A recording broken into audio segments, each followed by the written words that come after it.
Chapter 725. Kalia finally nodded, as light as a feather, but to the people of Rotterdam, it was extremely heavy. The people of Rotterdam were overjoyed.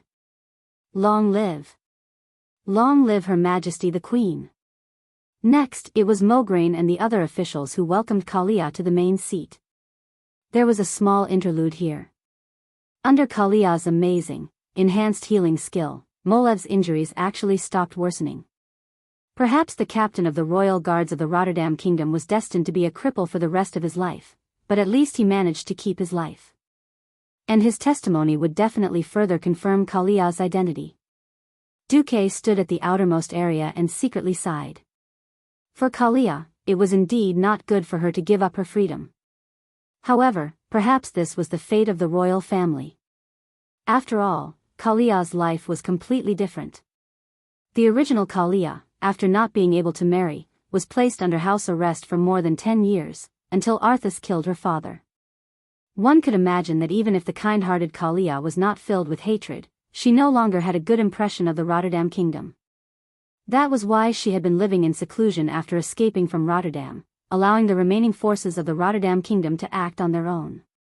Later, when the Calamity army attacked Azeroth, the middle-aged Kalia once again came out as a commandment priest. Seeing Kalia constantly looking at him even though she was sitting in a high position, Duque felt weird. Kalia, are you telling Mograine that I'm the mastermind behind the queen? At this moment, the detestable Elogia whispered, Duque. I'll see how you deal with this. The people of Rotterdam will definitely force you to marry Kalia. I wonder what His Majesty Daelin will think of you. Daelin?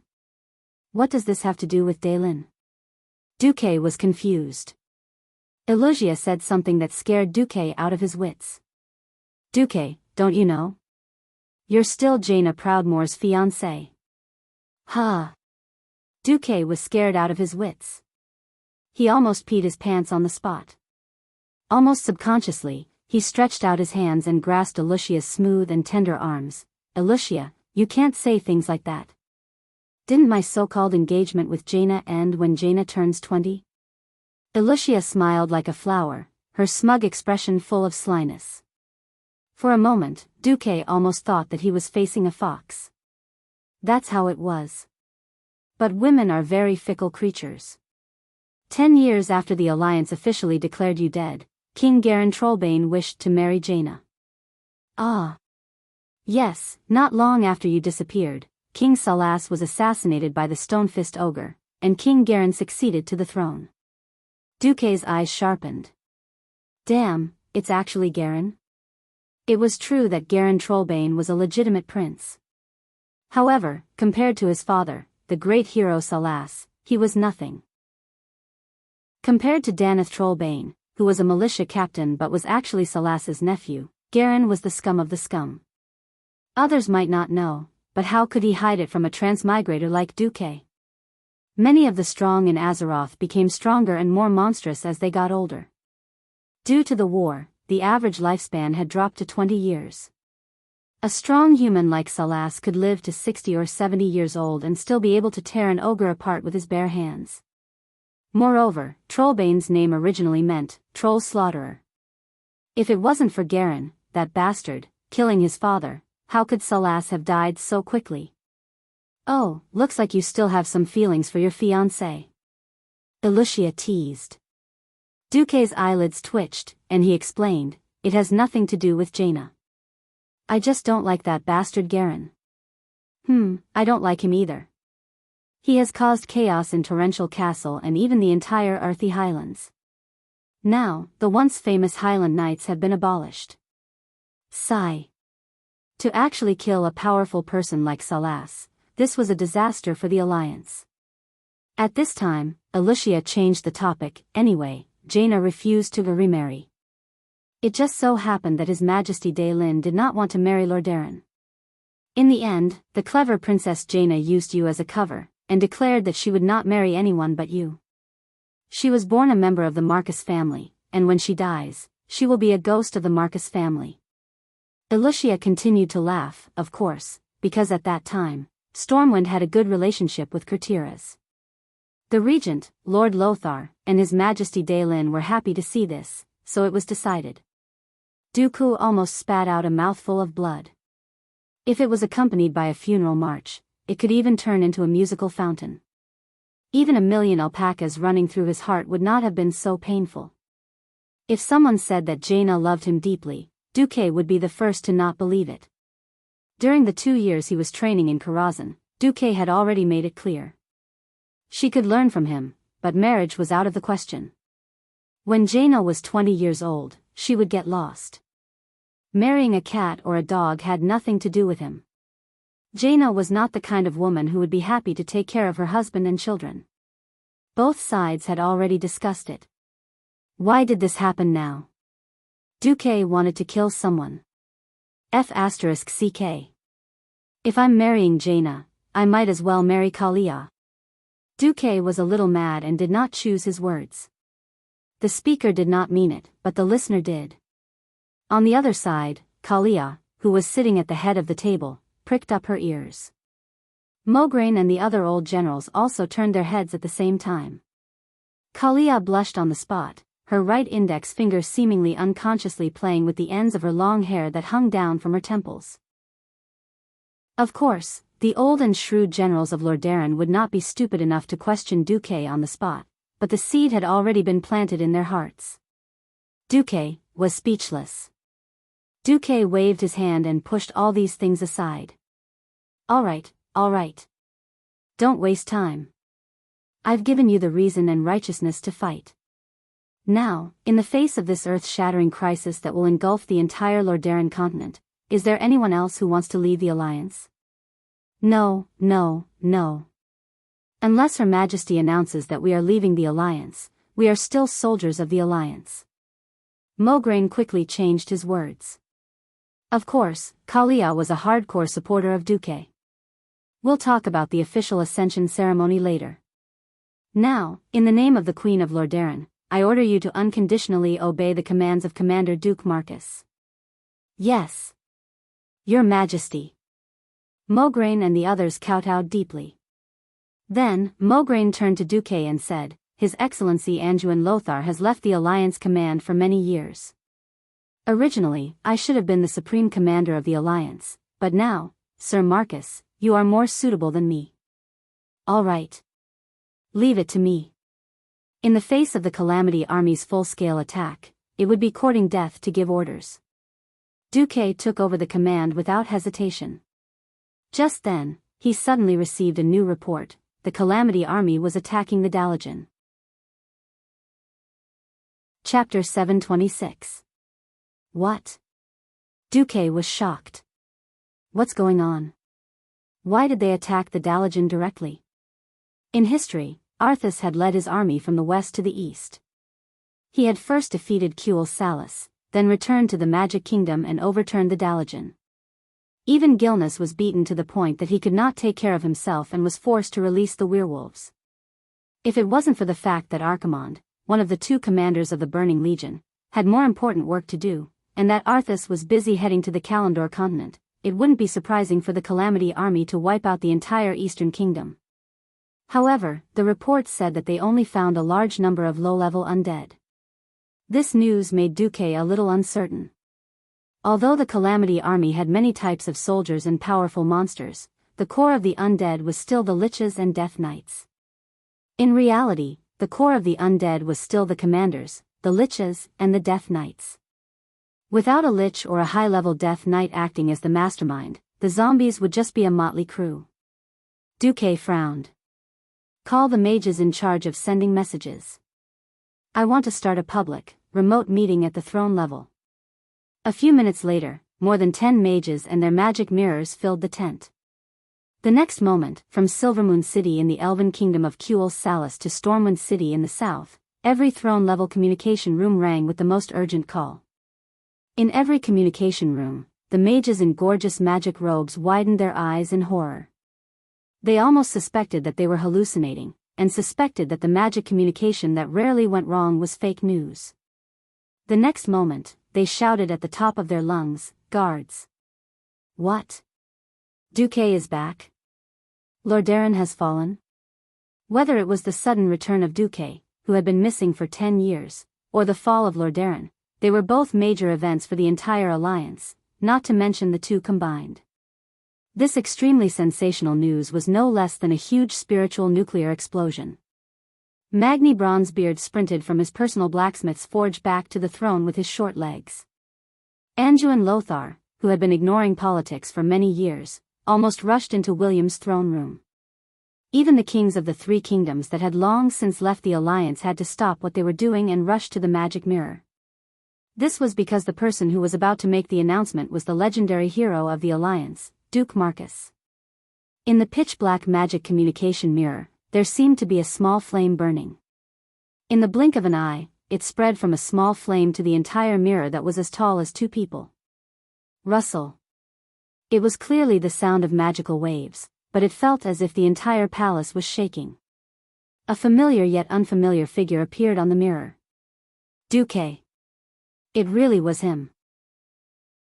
Even though he looked a little more mature, it was only in terms of temperament and not appearance. It was as if the time in the void had frozen his age. From the looks of it, Duque still had the face of a young man who was not even 20 years old. Could it be that Duque wouldn't age? Quite a few kings secretly bared their teeth. In fact, the kings had indeed guessed correctly. Duque had received a gift from Alexstrasza, the giver of life. His age had been eternally fixed at 18 years old. Duke went straight to the point. I'm back. I'm back at a rather bad time. This time, it was no longer an illusory prophecy, but a real crisis that threatened the entire world. The Burning Legion's plot succeeded, and Jaden made the third great chief of the Horde, Zul, who was defeated by us last time, a Lich King. Duque had sufficient evidence and some spoilers.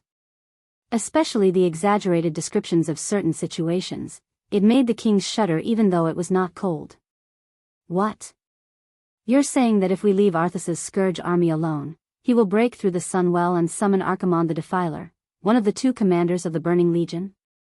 Xian Grameen frowned deeply. Yes. That's right. Duque said with absolute certainty. He had originally thought that throwing out a rare enemy like Archimonde would be good enough to scare the kings of the countries that had left the alliance. It was obvious that many things had happened in the 10 years that Duque was not around that Duque did not know. The first to speak up was the Elven King Anastrian. The Sunwell is very safe. The High Elves are completely capable of defending their home. This time, we have upgraded our defense system. The defense of the Eversong Forest is impregnable. But Duque wanted to say something else, but was interrupted again. We, the High Elves, express our regret for the fall of the capital of a kingdom that hoped the elves to cut down trees to build houses for their people. Finally, thank you for your reminder, Lord Marcus. With that, the Elven King actually cut off the magic communication. Before Duque could react, Xian on the other side added, Gilneas is capable of defending his own country. The Greymane Wall is invincible. With that, Xian also left. Then, Garen Trollbane glared at Duque with a venomous gaze, and left after throwing down a vicious sentence. The Saladin Wall is not inferior to the Greymane Wall. Duque suddenly realized that he seemed to have finally gotten close to the original history. He finally understood why the Calamity Army could easily sweep through the entire northern continent after Arthas killed his father. Of course, the Calamity Army's snowballing ability was astonishing. On the other hand, because of the reconstruction and territorial disputes after the war, the strongest Lordaeron had long been in conflict with the surrounding countries. Then, a group of fellows who thought that they were very good at defending with turrets only realized at the moment of destruction that even if an armed goat was armed to the teeth, it was still just a goat. It would never be a match for a wolf. F***ck, this rotten hand is simply a huge pit. At this moment, the aged face of Antonidas suddenly cut into the magic communication. Duque. Hurry and help the Dalajan. Those damned undead monsters are here. They came from the bottom of the lake. After a few words, Antonidas's face disappeared from the magic message. The remaining kings of the alliance all paled. Duque clenched his teeth. There's only one possibility for the magic communication to be interrupted. A stronger element has disturbed the elemental stability of the nearby space. In Duque's mind, he could only think of one word: canopy of necromancy. Only the most powerful undead could forcibly change the elements in the entire sky into the dark element that symbolized death. Could it be Arthas himself? The script of fate seemed to have been seriously deviated. At this moment, Duque still did not know that this was actually his fault. If not for his emergency evacuation plan, Lordaeron would have been completely destroyed this time. It was precisely because the Marcus Merchant Guild's ships saved tens of thousands of civilians that Arthas changed his mind and led his army south. Just then, another bad news came. A large number of orcs attacked Goldenhold Castle. Chapter 727. Damn it. Most of those orcs are elites that have been eliminated through cruel battles, one of the generals muttered, revealing the truth. Duque rolled his eyes. If you don't want to die, why do you still want to die? You're so stupid that instead of killing them all, you're helping them train their elites. With Tyrannosa's intelligence, even if he doesn't die, it'll be a waste of oxygen. Fortunately, he was stabbed to death by his son. Otherwise, Duque wouldn't want to clean up the mess for Lordaeron. I don't care if you destroy the northern continent, I'll just guard my Stormwind. Anyway, I don't have to go guard the World Tree, right? You want me to take the blame for Lordaeron's sins? Do you think it's easy for me to trick some elite troops? Beside him, a large group of Lordaeron generals saw Duque's eyelids twitching. He looked like he was going to lose his temper at any moment. None of them dared to make a sound. The Dalajan city was under attack. Logically speaking, the 80,000 elites from the Scarlet Cross should be able to help the Dalajan defend against the Scourge. What they were afraid of was that the orcs would arrive as soon as the humans sent reinforcements. Duque took the note filled with information about the orcs and read it 3 times. Then, he laughed coldly. You Lordaeron people can do this too. Only send 3,000 people to guard 10,000 orcs. Then all the orcs in the Colosseum, with Breyer as the center, ran out, but didn't report it because of Arthas' victorious return? Even the Warsong clan that hasn't been wiped out is here? Duque's cold laughter was like a whip lashing on the faces of every Lordaeron general. It was an invisible pain that made their faces burn. Most of the generals lowered their heads. This was Tyrannosa's fault. As long as they still wore the Lordaeron epaulet, they would have to bear it. At this time, Reynolds' weak voice sounded. There are only 10,000 orcs in Goldenhold Castle. His father, Alessandro, was furious. Bastard, you have no right to speak here. Duque raised his hand and stopped old Mograine. Kid, although I'm only half a generation older than you, when it comes to military matters, you don't have the right to speak. Duque immediately saw the unconvinced expression on Reynolds' face. Duque laughed as well. 10,000 beastmen? In fact, it was definitely more than that. The extra ones were secretly sold to the arena by the guards. That's why there are at least 15,000 orcs who hate humans. As soon as Duque finished speaking, the faces of all the generals of the Rotterdam kingdom turned sullen. Corruption. Filthy. And he acted recklessly. It was a great taboo for military strategists to advance without knowing the strength of the opponent. Normally speaking, even the most well-trained recruits would be easily swapped for 3 orcs.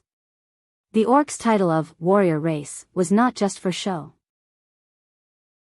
If the number of orcs attacking Goldenhold was 30,000, then even Mograine's 80,000 elites wouldn't be enough. At this time, Duque raised a second finger. Secondly, the number of orcs in Goldhold right now isn't 30 or 50,000. It's at least 100,000. This news was like a bolt out of the blue. Mograine and the others were all dumbfounded. 100,000? Where did 100,000 come from? How many orc laborers do they have? Abendus asked tentatively. 0. Duque sighed. And they're not ordinary second-tier tribes. They're definitely the elite warriors of first-tier clans. What? Old Mograine and the others paled in shock. As people who had experienced the second battle of the Dark Portal and had been fighting the remnants of the Horde for many years, they knew the difference in combat power between Horde elites and second-tier clans. Abendus asked in shock, where did the 100,000 elites come from? Duque spread out the intelligence and pointed at the battle flags drawn by the scouts. They recognized all the other flags. The only one that stood out was the Warsong clan's flag. And Duque was pointing at another flag that they were extremely unfamiliar with. This is the Frostwolf clan. It used to be the fourth clan in the Horde after the Blackstone, Warsong, and Bloodring clans. Other than having fewer people, their combat power is definitely top-notch. Frostwolf? Everyone was extremely unfamiliar with this name. Duque said slowly, it's normal that you don't know. Because in the first year of the Dark Portal, this clan was exiled by the first great chief Blackhand and the warlock King Ghoul, Dan when they first arrived in Azeroth due to political disagreements. They secretly crossed the entire southern continent, crossed the sea from the Gulf of Paladin, passed through Hillsbrad, and lived in seclusion in the depths of the Alterac Mountains. How many elite orc soldiers does the Frostwolf clan have? Mograine asked. No less than 50,000. As for how many there were, Duque did not know either. Since the Frostwolf clan had not been besieged in the past 15 years, it was expected that Thrall, who had returned to his ancestry, would receive the support of the Frostwolf clan. 50,000 was already a conservative number.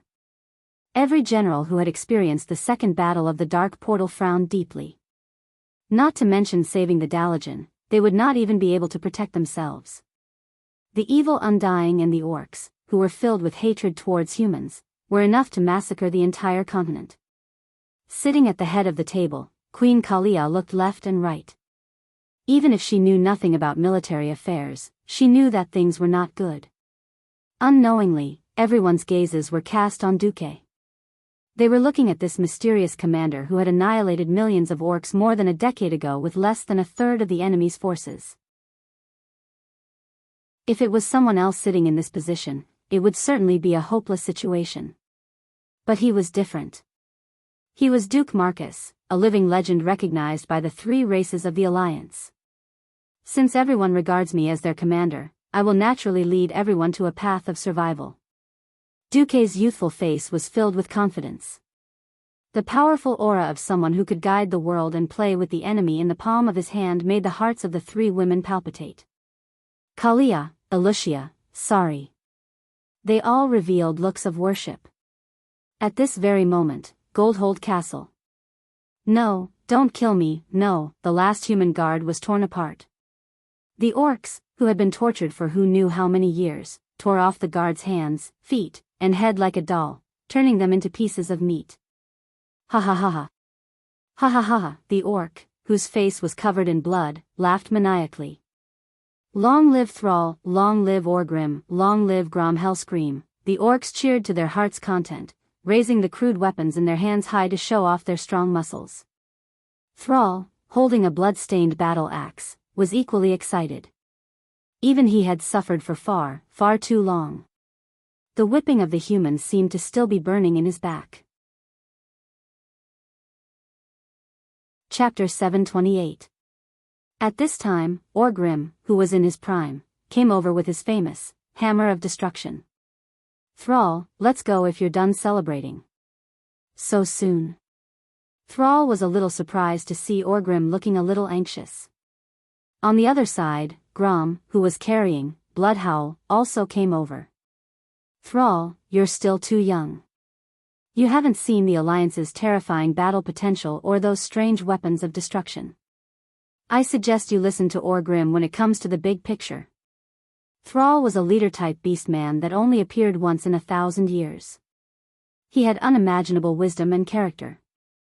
That's right, character determined fate. Experience also shaped character. Different from the original history, Thrall had been found by Orgrim at a young age through the prophecy of the shaman prophet. He had grown up in a different environment and been secretly protected. Even though he was still a gladiator, he didn't receive the abuse that he should have received. At the same time, Blackmore's human lover no longer sympathized with him and gave him warmth. What replaced it was Orgrim's earnest teachings from a young age. Thrall was now raised according to the standard chieftain template. He had a humble personality and listened to Orgrim, who was both his teacher and his father. Thrall lowered his head slightly. Indeed, in the arena, I've heard many legends about the strength of the humans and dwarves. I've never seen them before. Orgrim and Grom, you two have more experience in this than I do. I'll listen to you. At this time, a Beastman scout came over. What? The Scarlet Cross is near us? The three leaders were shocked. The Scarlet Cross, which they had labeled as their #1 target, had actually been stationed in the northwest, less than 30 kilometers away from here, without their knowledge. This was a huge threat. Grom raised his ferocious blood howl. How about it? Do you want to fight? Yes. Thrall and Orgrim said in unison. Then let's go. Regardless of whether the humans were ambushing them or not, this battle had to be fought. Duque didn't know that in these 10 years, the Lordaeron people had suppressed the horde very well. They continued to build bunkers and walls to reduce the living space of the beastmen. Thrall and Orgrim had long thought of abandoning the Lordaeron continent and seizing a ship to cross the Kalandor continent. This time, Sal had gathered the elites of the Warsong and Frostwolf clans. In addition to the 20,000 people he had rescued, as well as the 30,000 old, sick, and disabled, there were a total of 150,000 beastmen. The migration of such a large number of beastmen could not be hidden from anyone. Rather than praying that the Scarlet Cross army was blind and could not see the existence of this orc army, it was better to get rid of this terrifying tale. After so many years of battle, these beastmen had become extremely elite. From the military system to the command system, Orgrim had modified them based on human methods. 10 minutes after the order was given, an army of more than 80,000 people was mobilized. Loktar. The loud and clear charge that had been absent from the Rotterdam kingdom for many years sounded again. Sar, Grom, Orgrim, and the even more muscular Rexer were leading an army of 80,000 beastmen towards the encampment of the Blood Cross. Ha ha ha. I don't know why, but I suddenly remembered that terrible long-distance raid 13 years ago. Orgrim suddenly laughed. Which time? The time when we were near the Long Song forest? Sar remembered every battle that Orgrim had mentioned. Yes. We ran madly for 3 hours, but we were completely empty-handed. Was it that Duke Marcus who led the army? Yes. If possible, I really don't want to meet that guy again. Luckily, the Scarlet Cross army has nothing to do with that guy. Orgrim sighed. He's been dead for more than 10 years, Grom muttered unhappily. He's gone missing. Orgrim emphasized. Even though I don't want to meet him, as long as I don't see his head, I won't be stupid enough to think that my greatest enemy is dead. Sar, do you understand?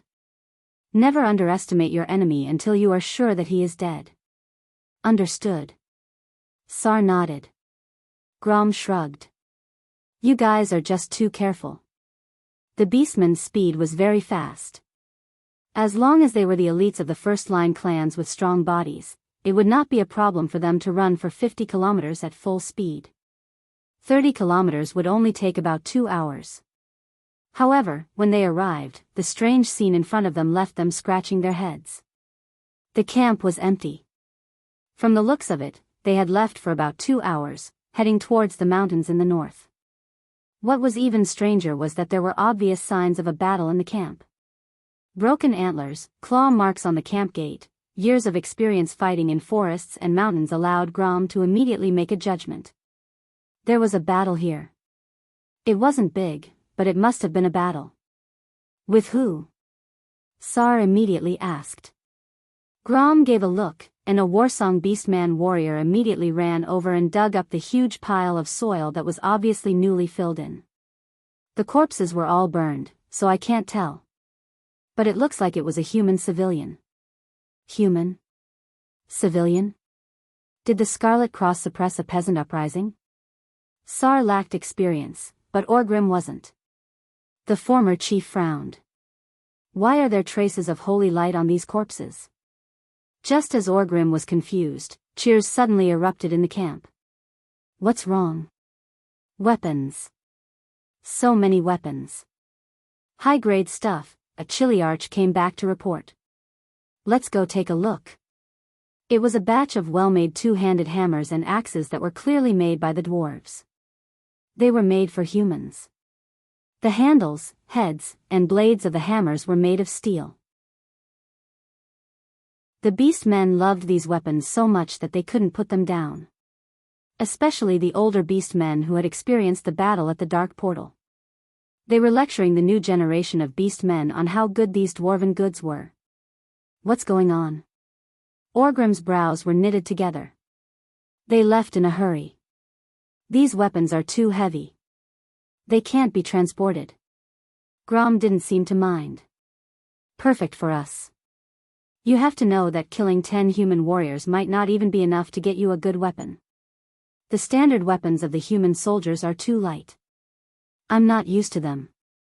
Grom was speaking the truth. Human battle formations emphasize teamwork. Other than the nimble spears, weapons that were too long or too heavy would be a hindrance to their teammates. Other than skilled knights or holy knights, very few humans would use heavy weapons on the battlefield. Chapter 729. The two-handed weapons of the humans were only one-handed weapons in the hands of the beast men, but they were still 100 times better than the wooden mallets and stone axes that most beast men used. Is it poisoned? Orgrim asked worriedly. The chiliarch shook his head. Our people used war wolves to smell it. It's fine. It's just that there seems to be some remnants of human holy light on the weapons. After Orgrim heard this, he was relieved. This should be the reserve of the human's silver hand. I just don't know why they were in such a hurry to leave these weapons here. Looking at the 2,000 or so high-quality heavy weapons, Orgrim had an inexplicable doubt in his heart. An army that was likely here to suppress the Beastman uprising had left behind such a large number of weapons. It was practically giving aid to the enemy. Do we not want these weapons? Thrall frowned. Orgrim gritted his teeth. Yes. Why not? If the humans dare to come, we don't mind using their weapons to teach them an unforgettable lesson. Grom said, then are we going to chase after the Scarlet Cross in the north? Fighting in the mountains is more advantageous for us. Thrall said, won't they be too far away from our main force? There are still many children and pregnant women there. Thrall did not know that this sentence had directly pushed the Beastman army into danger. This was the asymmetry of information. Beastmen were not suited to be scouts, so the Beastman's information about Lordaeron was limited to the mountains.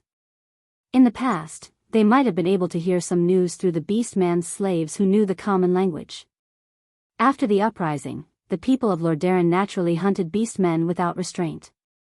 Many slave owners were afraid of trouble, so they killed all their Beastman slaves and gladiators. Although Thrall's army seemed strong, in a sense, he was in trouble now that he had lost his eyes. Orgrim pondered for a moment. If we catch up to the Scarlet Cross, we might be able to deal a heavy blow to them. But the South Sea City is also very strong. I'm also worried that they will send troops. Since they had reached an agreement, the Beastmen retreated. The strongest Beastmen naturally had the best weapons. What the Beastmen were most worried about did not happen. The main force was still waiting near Gorehold Castle. Let's go. If the Beastmen wanted to cross the Endless Sea, there were not many routes they could choose. After all, the coastline of Lordaeron was very steep, and even the Beastmen could not go down. The best route was from Gorehold Castle to the northeast. Although they had to pass through Eagle Nest Mountain under the Wildhammer dwarves' eyes, with the protection of the forest, they might be able to reach an agreement with the jungle trolls again. Unfortunately, the end of this route was a dead end. It was precisely because Orgrim's tribe had used the hinterland sea-watching cliff to enter and exit the Lordaeron continent. Naturally, the human kings would not ignore this flaw. Under the premise that they could not extend their control to the hinterlands, the kings came up with a good idea, to ask the Nagas and Murlocs under Duke's command to guard the sea on the other side of the cliff. With the precedent, the last elite of the tribe of beastmen, Orgs, the Beastman. Of. Now tribe. Of land. Of Fifth Fleet. Of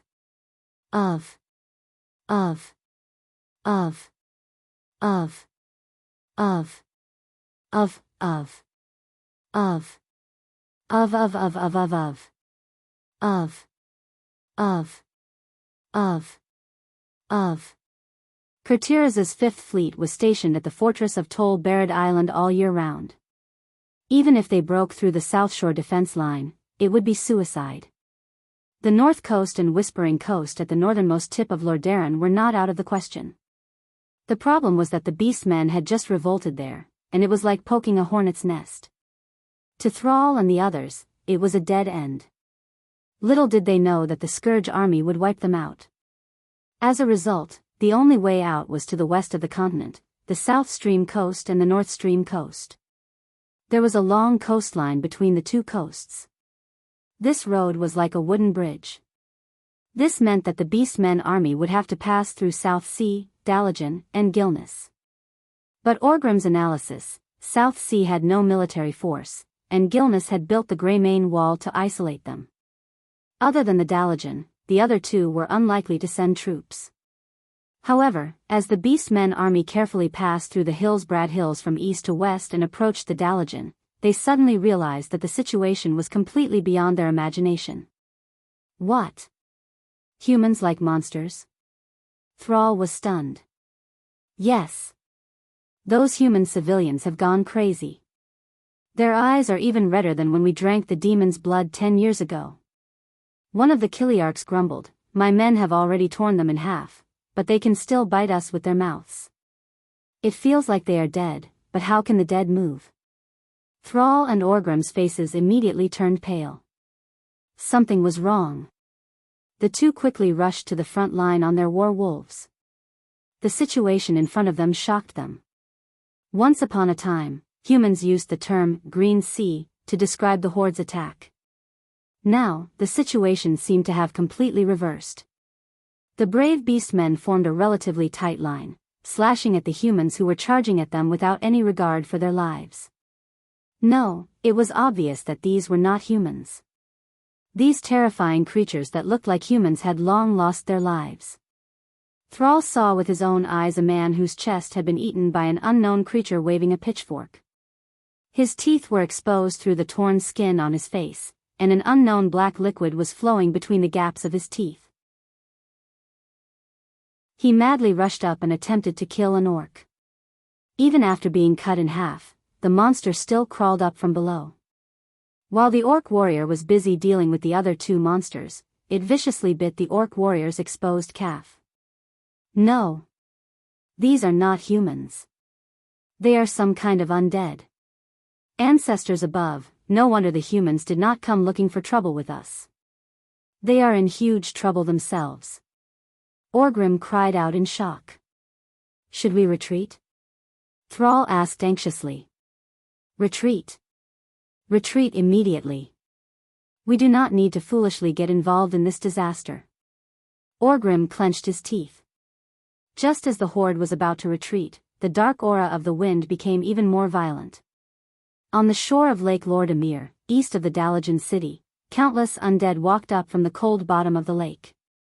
In the camp of the Calamity Army, accompanied by the cold wind that defied the weather, black flags were raised high and fluttering. As if they sensed something, the giant Arachne and the cursing sex death acolytes raised their heads at the same time. Not only them, but the Death Knight generals and liches with dark aura all looked southeast at the same time. In their eyes, which were pulsing with soul flames, was a holy pillar of light that almost shot up to the sky. Deep in their eye sockets, a trace of doubt appeared. Holy Knights? So many. Chapter 730. The undead were most sensitive to the aura of the living. The holy aura, which was the most effective against the undead, could easily and severely stimulate the remaining senses of the undead. More than 2,000 weapons blessed by the holy light, even if it was only for a short period of time, were no different from lighthouses in the dark. It didn't matter where these paladins came from, but all the commanders of the Calamity Army felt that they were being seriously provoked. Human vision was received by the eyes from the outside world, and then transmitted to the brain through the nerves to produce vision. For most of the middle and low-level undead, because their blood had stopped flowing, they had long lost sight. In their senses, they could only see whether the soul fire of the living was strong or not, as well as the vague outline of the living's body. As for what kind of creature the living were, it was not within the scope of their poor intelligence. Be it the holy light or the dark force, they were actually a kind of soul power. Contrary to the dark aura of corruption, it was the holy soul that cultivated the self and cultivated the body. The orcs naturally didn't have paladins, but the noble will of sacrificing themselves for the sake of the race was the same. Just like the day when Anduin and Orgrim dueled and broke Quell, Zarim, it was because the sword judged that Orgrim was a noble person. At this moment, these strong-willed orcs were holding hammers that were blessed with the power of holy light. In the eyes of the undead, they were undoubtedly a large number of paladins. The paladins must die. The undead at the front line almost instinctively rushed to the center of the orcs. A lich floating in the air slowly came to the shore. The cold aura around him formed a thick layer of white frost on the ground. A little purplish-blue soul fire danced in his pitch-black eye sockets. Beside him was a sea of zombies. From time to time, Death Knights held up a black flag and rode their undead warhorses past. From Lake Lordamir, the tide spread endlessly. It was the undead army that covered the entire land from the shore. The gloomy sky was filled with fluttering snowflakes. The distant view of the battlefield was reflected in the depths of the emotionless, cold eyes. He raised his withered chin and stretched out a pale and slender finger. He held the skeleton staff in his hand and pointed it in the direction of the holy light. There was no need for a password. All the living were the enemies of the Calamity Army. On both sides, the Death Knights and low-level undead acolytes pressed their bony palms on their chests. The purplish-blue soul fire that was stimulated by the power of the devil burned even more fiercely. Stimulated by the power of the devil, the purplish-blue soul fire burned even more fiercely. Like falling dominoes, the commanders of the Scourge troop lowered their heads one after another. When they raised their heads again, their eyes were filled with pale white flames. The roar from the soul level drove away the low undead with insufficient wisdom below. In the name of the Burning Legion, Kilk Jedin. Along with the roar of the souls, the huge black tide of death that had accumulated on the shores of Lordermill Lake began to pour towards the orc army that was advancing towards the south. On the north bank of Dalaran, the frontline commander, Arthas, who stood at the highest point of the Scourge army with Frostmourne in hand, looked up and said, "What the hell is Ras Frostwhisper doing? I want him to attack the Dalajan from the east."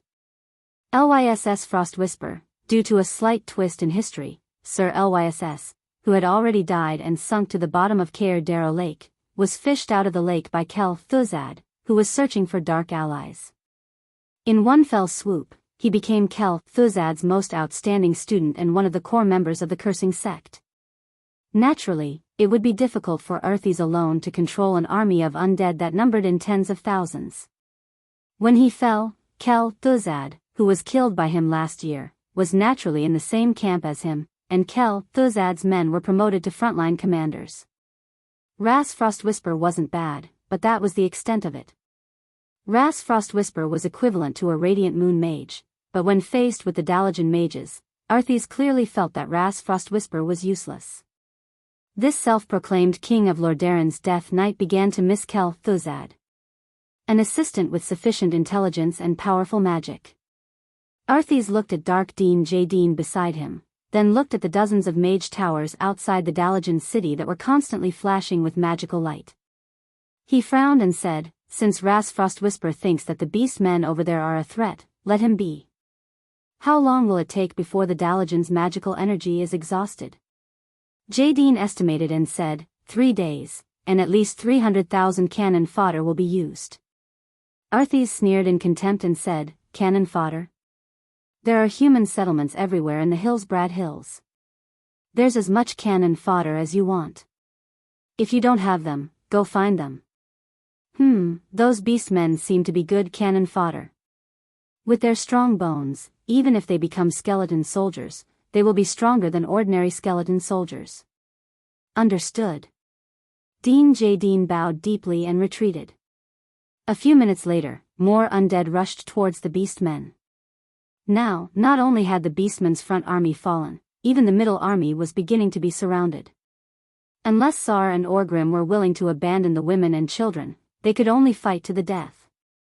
Oh, my ancestors! Where did these bones come from? Sar was very depressed. He had already changed his hammer for the third time.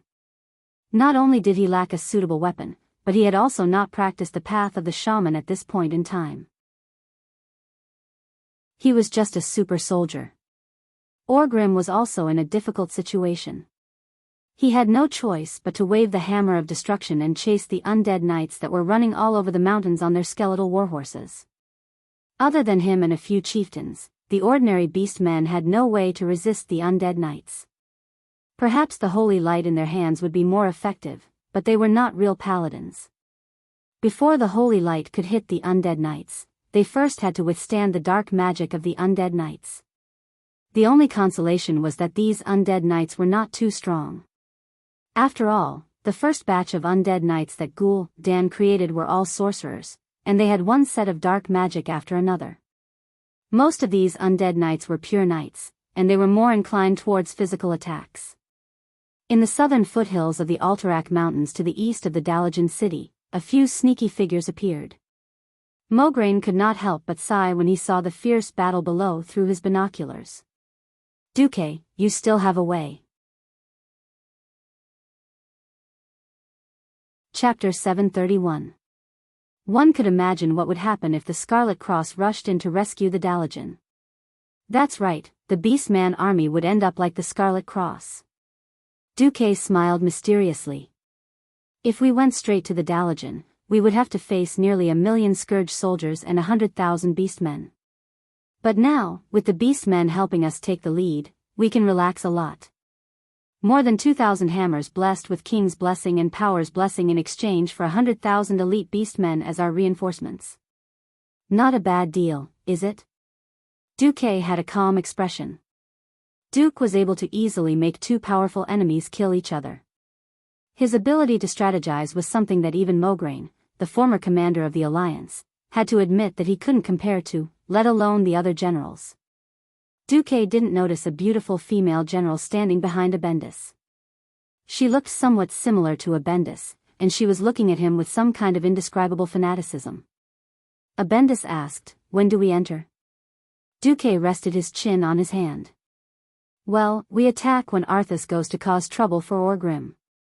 Remember, we can't turn back. We have to kill our way through the enemy lines and the center of the Dalajan army. After joining up with the Dalajan mages, we can counterattack Arthas.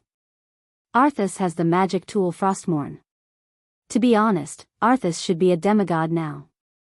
Our chances of winning are not high." Abendis asked tentatively, "What about the Dragon Sleep Temple?" I've asked. "The Burning Legion has sent many powerful demons to attack the spatial barrier of Azeroth. Malygos and Nozdormu can't come, and the Emerald Dream has been unstable recently. Isra can't leave either. In addition, Alexstrasza was still trapped in the void of Karazhan. The current Dragon Sleep Shrine was a classic example of a group of dragons without a leader. In the past, Duque had wondered why the Dragon Sleep Temple was in Nocent and why the Scourge Army, that group of trash, could dominate all of Nocent and sweep through all lifeforms. Only by immersing himself in this period of history did Duque truly understand the depth of the Burning Legion's foundation. It was obvious that a large group of Khazar-level demon generals and dreadlords were restraining the giant dragon army from the outside, preventing the giant dragons from dealing with the mortal world's Scourge army. In the Dragonbone Wasteland, the guardians of the Dragonbone Shrine could only protect themselves. Duque smirked. "We're going to challenge demigods soon. Are you afraid? If this demigod's name wasn't Arthas, I would have peed my pants." Abendis seemed to be smiling bitterly. Mograine gritted his teeth. "Loyalty. I will not retreat until I die." Duque sighed. If it were him, he would definitely leave after saving them. There were so many mages in the Dalajan. It would be terrible if they all died here. However, war was fought by humans, and humans had hearts. Even with Kalia's help, Mograine and Abendus would not be satisfied if they did not try to avenge Tarina's and just left like that. At the moment when Wuther could not be contacted, Duke did not have a single person who was powerful enough to break the charts. Challenging Arthas with just Mograine, Abendus, and Antonidas would be courting death. If Orgrim, Lord Howl, Grom, and Rexer were included, it would be a different story. In the original history, Grom had a glorious record of killing a demon lord. First, they forced the beast men to fight Arthas. Then, Duque would be able to bring an insufficient number of people and act as real reinforcements in an unkind way. Of course, Duque did not want Mograine and Abendus to die here. We don't know how powerful the peerless Frostmourne is. If things go south, we will quickly retreat in the opposite direction of the beastmen's retreat. In principle, our goal is to return to the coast of the South Sea City. As long as we reach the South Sea defense line, we will be safe with the help of the cannons. Mograine and Abendus nodded at the same time. Then, they looked at Prince Arthas in the north of the Dalajan, gritted their teeth, and left. No one knew how many undead the Scourge army had created. In the depths of Lake Lordamir, undead kept coming out of the lake. Even with the elites of the Scarlet Cross, it was a very risky thing to attack such a terrifying undead army. One mistake in the Scarlet Cross would become the Undead Crusade. None of the Lordaeron soldiers hesitated, because in front of them was the traitor who had killed the king they swore to serve for the rest of their lives, Arthas. The people of Lordaeron went down to prepare. Elucia, you should go back with Kalia. This will be the cruelest war zone from now on. Kalia had long been teleported to Stormwind City. Even though Kalia already had the strength of a regional bishop, her identity as the Queen of Lordaeron had determined that no one would be willing to risk her life at the front lines. After Duque finished speaking, Elucia did not move. Duque, how long are you going to hide it from me? Are you going to face an evil demigod with your terrible magic circuits? Duque was shocked, and then smiled bitterly. Did you see through me? Where's your Magus hand? 10 years ago, you had the power to wipe out half an army by yourself. Don't think I didn't see you when you made your move at Terran Mill. That kind of proper spellcasting. How is it any different from an ordinary Radiant Moon mage? No, the current you, apart from your superb skills, might not even be able to defeat me. Elucia was right. Duque was not in a good state. Since his return, Duque had been secretly trying to repair his magic circuits. Unfortunately, the ultra-long-distance irregular teleportation not only put a huge burden on the system elf, but also caused Duque's magic circuits to be in a state of constant acceleration and overload because of the many spatial cracks he encountered during the teleportation. His magic circuits were not simply damaged. Many of them were directly burnt and melted. They were no longer orderly, and were almost twisted into a ball. It would not be an exaggeration to say that they were crippled. Duque turned his head slightly, and looked at the intense battlefield in the distance. Elucia, I must go. A tragedy was about to happen. If not to make up for the various regrets in his heart, what was the point of him transmigrating to Azeroth? The current Duque was no longer the Duque of 15 years ago who was good as long as he was not a ghoul. Chapter 732. The more she pretended not to care. Duque needed immediate combat power, and Elucia could provide it. If Elucia's magic circuit was transplanted to Duque, Duque could at least quickly return to the strength of a peak Radiant Moon mage. The more Duque cared, the more he cared. Looking at the burning love in Elucia's pure eyes, Duque suddenly understood why. If just sacrificing a small part of my soul in exchange for my lover's life, it's worth it. Besides, doing this will give me the confidence to stand shoulder to shoulder with Sister Aurelia and Sister Sasha. Her alluring red lips lightly touched Duque's tiger's lips. Elucia gazed at Duque. Or do you hate having my soul merge with yours? Duque could not imagine what kind of pain it was beyond the physical. It was obvious that it would be more terrifying and painful than having one's hands and feet torn off from a human body. No, this was not a simple feeling. It was a feeling of disappointment. 3 years together. Many things could happen. Thirdly, both parties involved in the transplant had to be willing. Whether it was magic or holy light, they were all strange energies that originated from the soul. The magic circuit was a special magic production and circulation channel that was shaped by one's own soul. As long as the other soul resisted, even if it was subconsciously, then the transplant would inevitably fail. Time did not diminish Alicia's love for Duque. Instead, it was like a fine wine stored in a cellar, becoming more fragrant the more it was brewed. Secondly, the magic circuit of both parties must be of the same origin. For example, those who played with Phoenix Flame and directly transplanted it into Ice Crown, without any transformation would be courting death. 3. But he did not expect that this woman, who was not talented in magic and was destined to be unable to step into the realm of heroes to fight alongside him, would be willing to sacrifice herself for him to this extent. Unknowingly, tears were already flowing down Duque's cheeks. Then, the forest began to echo with Alicia's unsuppressible moans of pain. How many women would be willing to wait for a lover who had been missing for 10 years, and was probably long dead? In the face of Duque's determined look, Alicia gently shook her head. Bit by bit, she sucked on those two luscious red lips, sucking in the fragrance that came from her lover. Use my magic circuit. Alicia's smile was so gentle and moving, as if she was saying something that had nothing to do with her. 10 years, the most crucial 10 years for a young girl to become a true lady. With the accumulation of generations, the quality and quantity of magic circuits would be astonishing. Duque had thought that his threat would be effective, and he would see panic on her beautiful face, which was full of mature charm. That way, he would be able to get her to give up on this crazy idea. However, he couldn't bear to watch his friend and hero die. Why was it that most magicians were passed down through aristocratic families, and the first generation of magicians were rarely very powerful? It was no longer a simple friendship or emotional bond. Alicia. You're crazy. Do you know how painful a transplant is? The magic circuit is also a part of your soul. Even if my circuit is burned, it's only that part of the circulation is blocked. But if your circuit is transplanted, it's like forcibly tearing a part of your soul out. Duque shouted agitatedly, grabbing Alicia's arms hard and shaking the woman who had followed him wholeheartedly for more than 10 years. But, Duque shuddered, his face full of horror. He directly pulled Alicia into his arms, one hand gently holding the soft shoulder of the noble lady, and the fingers of the other hand directly touching the intellectual face.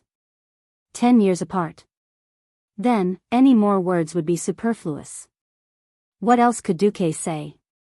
It seemed a little naughty, but in fact, Duque was re-examining Alicia. He wanted to deeply remember every line on this beautiful face, engrave it in his retina, engrave it in his heart, and brand it in the depths of his soul. Duque kissed her hard. 2. Before he came back, Alicia did not abandon his fief, and even conscientiously built his fief into the most prosperous area in the southern continent. For this, Duque was already very grateful. Nearly 5 years of planning and hard work, 10 years of wandering in the void. The life on Earth seemed to have become very far away. Only with the help of the system could he easily recall the bits and pieces of Earth. Unknowingly, in Duque's heart, there was a kind of awareness that he was already breathing with Azeroth, sharing the same fate. Duque was disappointed. Alicia had the above 3 points. It sounded very good, didn't it? It was precisely because before he transmigrated, whether it was from the examples of people around him, or the influence of WeChat and Weibo, that Duque had seen too many love affairs that could not stand the test of time. He dared not have the greatest hope. He could hide in Karazhan, where he could live a shameless life with the Windrunner sisters every day. He could decorate the space that belonged to him at will. He could immerse himself in the world of magic like a real mage. And with Alexstrasza's protection, he did not even have to worry about the cats and dogs of the Burning Legion coming to find him. Use her magic circuit? First, both parties of the transplant had to be alive. Once they died, the activity of the magic circuit would quickly dissipate. "Duque, I'm not stopping you from going. My great hero." That soft voice naturally made people think of a young wife staying at home quietly waiting for her husband to return. Gently tilting her head, Alicia emphasized, "I'm just stopping you from going to die in this state." What else could Duque say? However, Alicia used her weak body to bear all of this. 1. Looking at Alicia's face that pretended not to care for his peace of mind, feeling the trembling from her delicate body, Duque's heart had long been drowned in tears. However, there were many prerequisites for this. That's right, the magic circuit could actually be transferred and transplanted. What? 10. That was because the children of mage families could inherit the magic circuit of their parents and even their ancestors. Without any flirting or ambiguity, Duque's right index finger slowly moved down the delicate lines of Alicia's face, gently pressing down. After slightly loosening his index finger, the delicate skin and bright red lips trembled and bounced back under the effect of inertia. After an unknown amount of time, the four-faced lips left, panting. Chapter 733. When Mograine was worried that something had happened to Duque and ran back with his guards to look for him, all he saw was a lone figure with tear stains on his face. "Where's Miss Berev? I sent her back to Stormwind City." It was only right to send the women and non-combatants away before the battle started. But what was with the tear stains on Duque's face? What was up with the sudden surge in his aura and the surging elements in his body? Mograine had not seen Duque for more than a decade. Even during the battle where Duque and all of Karazhan had disappeared, Duque and Mograine had fought on different battlefields, one in the north and one in the south. Mograine's impression of Duque was that he had unparalleled intelligence and courage, but was not strong himself. He had never been able to equate Duque with the strong. But now, it was different. Even a paladin like him, who was not familiar with the occult, could feel Duque's power. Duque had become a Breaking Dawn wizard? No. No. Compared to Antonidas, he was still a little lacking. They both had that kind of surging elemental aura, but there seemed to be a difference in quality. Even so, it was still very terrifying. Duque was not even 30 years old yet, right? Holy light above, he still looked like he was 18 years old. Mograine's shock was only limited to this. If he had known that Duque was already immortal, perhaps he would have been truly envious and jealous. Quickly collecting his thoughts, they looked down the mountain. The battle between the Orc army and the Scourge army had reached its climax. The elite Orc warriors from Warsong and Frostwolf formed a 5-kilometer-long battle line, holding off the undead tide that was surging from the north to the south. Under the maintenance of this battle line, further south was the migrating Orc army. Countless Orc women and children carried them on their shoulders and arms, leading the small Orcs as they ran. It would be impossible for a human to pass through the Hillsbrad Plains in such a short time under the attack of the undead creatures. Humans had to bring their families and belongings with them. It was destined that human civilians could rarely travel more than 50 kilometers a day. The Orcs were different. The Orcs used the sky as their blanket and the earth as their bed. They were used to a life of hunting, so they were not afraid of starving to death even if they were empty-handed. Moreover, many beastmen had just been released from prison, so none of them had any assets. As a result, the speed at which the Orc women and children marched was even faster than a fully armed human army. "Attack! You bunch of brainless people!" Ras Frostwhisper roared. The sole punishment of a high undead made a large number of intermediate undead tremble. They roared and used the shouts from their souls to drive away the zombies, ghouls, and other low-level undead. They were like endless waves that crashed into the Orc battle formation. This time, Ras Frostwhisper wasn't the only one who was startled. Even Arthes was startled. Orcs? Those filthy creatures. Arthes's fall was on the spiritual level, but it did not mean that he had been brainwashed. On the contrary, he knew very well how powerful the Orcs were. When he was growing up, Uther had made him fight against Orc slaves in order to train him. Similarly, before he had fallen, he had also participated in the suppression of the Orc uprising. Most importantly, he had personally experienced the battle where Lordaeron's city had almost fallen, and felt the fear that made him feel ashamed and uneasy even to this day. Even though he no longer thought that he had human emotions, the rage of revenge still drove him to make a decision. Arthas waved his hand. The huge black flag began to move. Beside him were hundreds of Death Knights riding skeletal warhorses. They had all fought alongside Arthas in their lives, from Andoril and Lordaeron all the way to the bone-chilling Northrend. It was only when Arthas pulled out Frostmourne and fell that Arthas took their lives and turned them into elite Death Knights. As soon as they started their charge, the Orcs immediately sensed them. Thrall shouted, "Orgrim, do you have any good ideas? Looks like a very powerful guy is coming." Orgrim glanced at the Orc women and children behind him, who still had a third of them, and suddenly turned back. Thrall, as the future star who will shoulder the heavy responsibility of reviving the Orcs, you answer me as a great chieftain in waiting. Will you abandon your people because of the danger? No. Never. Thrall's answer was sonorous and powerful. Nearby, Grom, Rexer, and the tens of thousands of Orcs who were fighting with passion all smiled at the same time. Loktar Ogre, if we don't win, we will rather die. How many years had it been? Who knew how many years it had been since the Orcs had shouted such a domineering slogan with tens of thousands of people as a unit? At this moment, the old Orcs who had experienced the second battle at the Dark Portal felt like crying. It was another series of extremely fierce slashes, and the zombies and ghouls that had rushed to the front of the Orc formation fell like wheat being cut down, one by one. At this moment, Arthas's Death Knights charged over.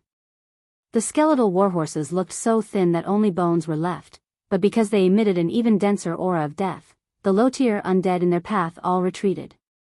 The skeletal warhorses were like icebreakers, easily killing their way to the front of the Orc army in just a few minutes. This was a clash without any fancy moves. Would the giant wave break the dam? Or would the dam break the giant wave? The strongest sound since the start of the battle told the world an answer: it was a draw. The Orcs were not good at defense. Even though it looked like the Orcs were on the defensive side, that was just an illusion. The Orcs completely destroyed their enemies to maintain this so-called line of defense. When the Death Knight arrived, the Death Knight would either instantly kill the Orc with dark magic, or the Orc would use its warhammer that was emitting a faint holy radiance to smash the Death Knight and the skeleton warhorse into dust. The instant confrontation was like a tit against a tat. This was a terrifying way of fighting that seemed more like mutual destruction, and it made the leaders of both sides feel a little pained. Kill, Loktar. In the blink of an eye, it was a chaotic battle. Just as the Death Knights charged into the battle line, even the Doomsday army didn't notice that at the southernmost end of the Alterac Mountains, not far away, an army quietly entered.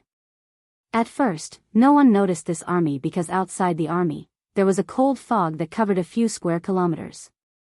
It felt no different from the Doomsday army's cold canopy of undead.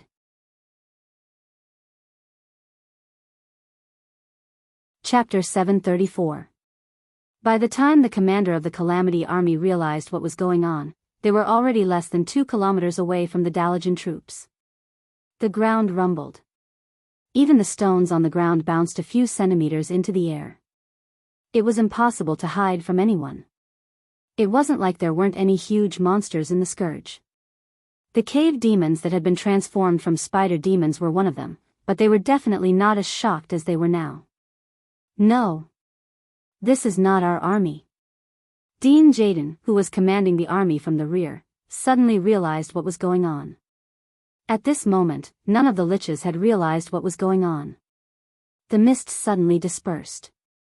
An army in crimson armor, like a huge red dragon that had just woken up, showed its claws and teeth to the Calamity troop. For the Holy Light. The 500 paladins of the Silver Hand led the charge. For the peace of the dead, the Knights of Rotterdam waved their weapons that had been blessed with holy light and followed closely behind. Even the Dalajan infantry soldiers who were fighting on the Dalajan city wall 5 kilometers away could clearly hear their battle cry. The people of Dalaran were pleasantly surprised by this army that suddenly appeared behind the Calamity army as if it was a magic trick. Reinforcements. Thank the heavens. The people of Rotterdam are here. Long live the alliance. Without reinforcements, they would definitely lose. This was an unchanging truth since the beginning of time. Even magic communication had been cut off. Not to mention the cavalry, even the griffins could not fly out.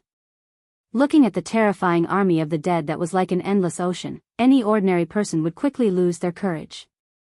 If not for the hundreds of mage towers behind them that were constantly using extraordinary power to clean up the monsters, the Dalaran infantry at the front line would have long collapsed.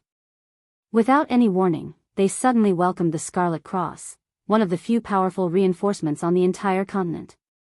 The morale of the Dalaran was instantly boosted. On the highest mage tower, Antonidas, who was calculating his mana consumption and using it as rhythmically as possible, was also pleasantly surprised to see this scene. What happened next made Antonidas even happier. Under the command of the Dark Dean, the gargoyles that were hovering in the sky and swooping down from time to harvest the heads of the humans on the city wall began to attack the charging cavalry. Most of the low-level undead creatures were slow. It was impossible for the low-intelligence ghouls, zombies, and skeleton soldiers to instantly turn around and counterattack. Using the gargoyles' countercharge and the cavern demons' long-range attacks to defeat the human cavalry's charge as much as possible was the best solution that Dean Gatton could come up with. Even a veteran general like Mograine could not help but feel his scalp go numb when he saw the gargoyles whizzing through the sky. Knights and cavalry did not have any anti-air capabilities. Even a holy knight's long-range attacks were limited, and the distance was extremely short. Paladins could fight, tank, and heal, but they didn't have any ranged attacks. This was a natural shortcoming that couldn't be fixed. The Rotterdam Kingdom never lacked warriors who would charge head-on into the enemy's air force, but Mograine did not want his men to waste their lives in the hands of the enemy's air force. If the army advanced slowly, they could have the cover of the archers and mages, but they would also lose the chance to launch a surprise attack. It was not that Mograine had never thought of leading the mages to charge on horseback. Unfortunately, most mages did not have the ability to cast spells while moving. Low-level mages had to stop and sense the surrounding elements, and then form a resonance and connection with the elemental realm before slowly chanting spells. By the time they made their move, it would be too late. Fortunately, he had Duque on his side. There was no one in the Alliance who had the two metamagic abilities, high-speed moving casting, and super multicast, at the same time. It was generally accepted that in the field of multicast, even the two Breaking Dawn archmages, Antonidas and Anastrian, had to concede defeat to Duque. He just did not know if Duque's skills had become rusty after 10 years. Duque. It's all up to you. Mograine looked at Duque who was charging with him, his eyes filled with undisguised pleading. Leave it to me. The three short words were powerful and sonorous. For some reason, the baleful Duque today gave Mograine and Abendus an inexplicable sense of trust and security compared to the usual Duque who always wore a gentle smile. The wind had started blowing. It was a strong wind that was blowing from east to west, the exact opposite of the season. He had thought that the heavens were helping him, but 2 seconds later, Mograine was shocked to find that the source of the wind was actually Duque who was beside him. Not only was there wind, but there was also fire. The Lordaeron horse Duque was riding seemed to panic when it saw the fire beneath its feet, but the mysterious light from Duque's hand quickly calmed the horse, causing it to immediately enter a state of forgetfulness and gallop away. So fast. That was a speed that far surpassed that of a normal arrow. Was that the mage's blazing haste? How could it be so fast? Mograine did not know much about magic. He only knew that there was this metamagic ability. Of course, he did not know that after the baptism of the storm altar, Duque also had the power of wind and thunder. Under the double acceleration, Duque looked like a stream of light to outsiders. At that moment, one man and one horse, empty-handed, Duque charged into the formation of the scourge with a crimson magic light. In front of him, hundreds of ghouls with ruined faces and ferocious fangs surged. On the two wings were venomous spiders thrown by the cave demons, revealing their horrifying mouthparts in midair. In the sky were gargoyles that could easily tear a knight and his horse into pieces when they dove down with their wings tucked between their legs. 3 layers of attacks came at the same time. No matter how brave and courageous the holy knights were, they were all shocked by this scene. In the next moment, they couldn't believe their eyes. Fire. It was fiercer than prairie fire. Fiercer than the fire that burned the sky. The 1024 hands of magic that suddenly appeared in the void raised 1024 fireballs the size of water tanks. Duque raised his head, emotionless. A string of familiar yet strange green words poured down from Duque's retina. Yes, with the magic circuit transplanted, Duque straightened out his magic circuit. This was like dredging a river with silt. Of course, using a boat to dig away the silt was a solution, but using a larger amount of water to wash away the silt could also be done, but it was more violent and faster. Previously, when his rank temporarily fell, Duque lacked the magic power to solve the problem. Now that he had an external aid that was not much inferior to his, everything would be easily solved. Alicia, your gift, your love, I, Duque, have received.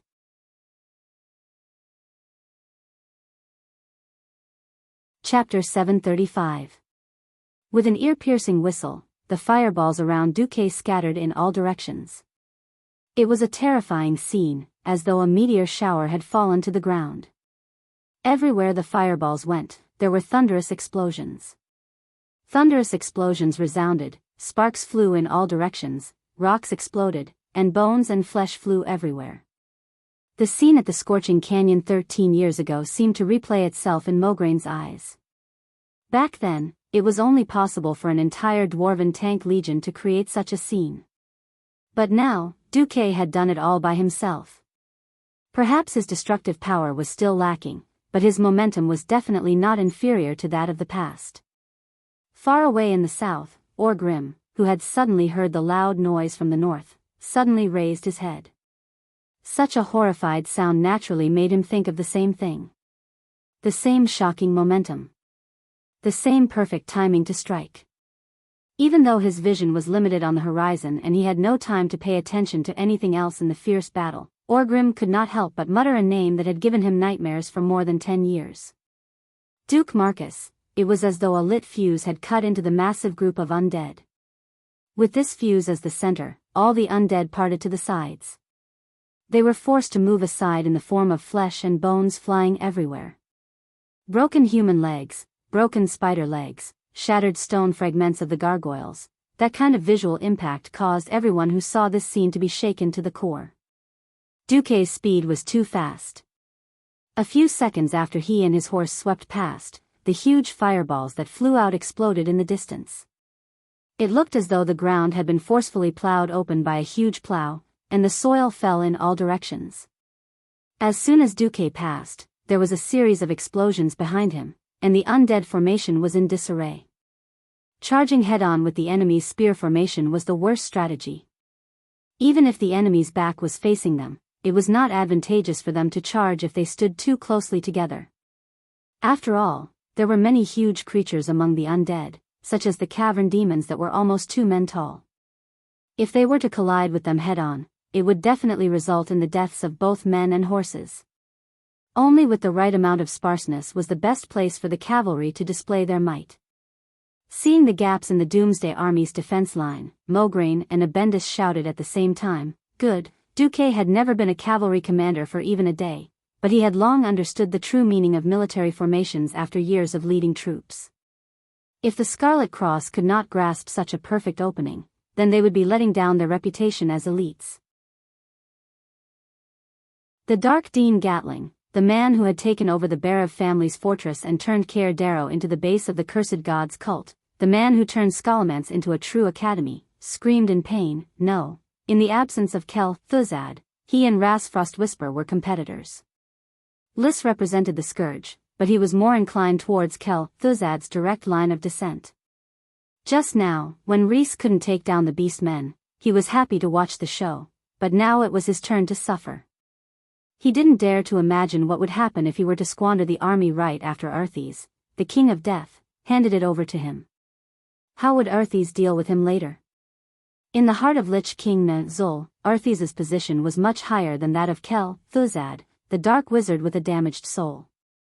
What's more, Kel Thuzad had been killed by Arthes and hadn't been resurrected yet.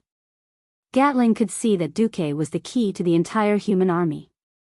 As long as he killed Duque, he was 70% sure that he could take a breather and then swallow this human army. He couldn't watch any longer, so he made a decisive move. 7 continuous, incomparably gorgeous flashes allowed him to cross over a distance of more than a kilometer, and in an instant, he reached Duque's side. Not good. The layman watched the show, while the expert saw the artistry. Duque's sea of fireballs looked incomparably gorgeous, and he could almost single-handedly deal with half of the Scourge army. In the eyes of experts, Duque was actually a scumbag with a little bit of cleverness. Why? Because Duque only used low-level, flame blast. Even Antonides, who was watching this scene through the magician's eye, was fooled by Duque's seemingly gorgeous but actually weak methods. The veteran Breaking Dawn wizard subconsciously thought that Duque had been seriously injured while rushing back from the void. In fact, this was indeed the case. However, no one would have thought that Duque had used Elusia's magic circuit to resurrect with full energy. At this moment, Duque looked like he had the power of a peak morning star. The name of the best actor Duque was not just for show. Die. Gatling flashed over, and the first thing he did was sacrifice. He didn't even notice the trace of mockery at the corner of Duque's mouth. Mirror image of truth, activated. The only thing Gatling's demonic flames burned was the poor horse. In the next moment, the light of flash lit up behind Gatling. Not good. I've been tricked. The elemental undulations that suddenly erupted from Duque didn't seem like that of a weak morning star wizard. This was clearly a radiant moon who was at the same level as Gatling. And not just any ordinary radiant moon, but one that was about to step into Breaking Dawn, a half-step Breaking Dawn wizard. Gatling's intestines turned green with regret. Why had he courted death? He'd actually been so hot-headed as to personally deal with someone else's trump card? Those who could charge alone were either idiots who only had courage left in their minds, or people with shocking strength. Evidently, the other party was the latter. Without any hesitation, Gatling flashed as well. Who knew that a scene that scared Gatling out of his wits would appear? A radiant moon wizard could flash more than 100 meters away. Gatling could jump more than 200 meters with his full strength. With a radius of 200 meters, this was an extremely large range. He never expected that at the spot he'd set up, the same radiance of flash would light up almost at the same time. That's right. Duque's vengeful spirit had caught up. This is impossible. Gatling cried out in alarm. It was impossible for other mages to do so. Sensing such minute magical undulations from a warlock who was a wizard and used the power of darkness in the canopy of necromancy that was filled with the aura of death? This is impossible. As if to confirm his thoughts, Gatling once again activated flash, and then let out another cry of despair. The combination of Duque and the system elf made the impossible possible. In Duque's retina, coupled with the holographic image in his mind that had been scanned and marked by the system, Duque could clearly see every magical undulation that belonged to Dean Gatling in the surrounding space. This final boss of Scholomance, one of Kel Thuzad's left and right arms, was just a dancing clown in the palm of Duque's eyes. Die. Bigby threw out a series of demonic punches. This cursing sect boss, who had yet to completely abandon his human body, was actually beaten to death by Duque amidst thousands of troops in front of countless beings.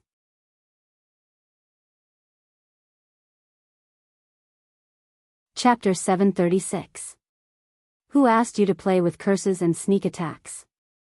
Suddenly, with a Bigby's flying slap, Ganding's chest collapsed. Who asked you to be a dog of the dead instead of a living person? With another Bigby's Vajra fist, Ganding's face was crooked. Who asked you to occupy my woman's home and play disco dance on her grave? With another Bigby's shattering palm, Ganding's tortoise head was directly smashed into his chest. As the saying went, only Pharaoh understood Pharaoh the best.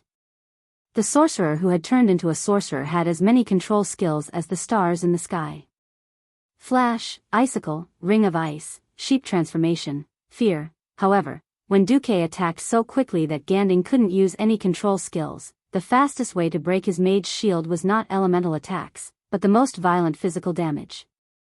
The most ruthless part of the Bigby's Pig Hand series, oh no, the Magic Fist series, was that it turned elemental damage into physical damage. This directly killed Ganding, who had set his mage shield to anti-elemental damage early on.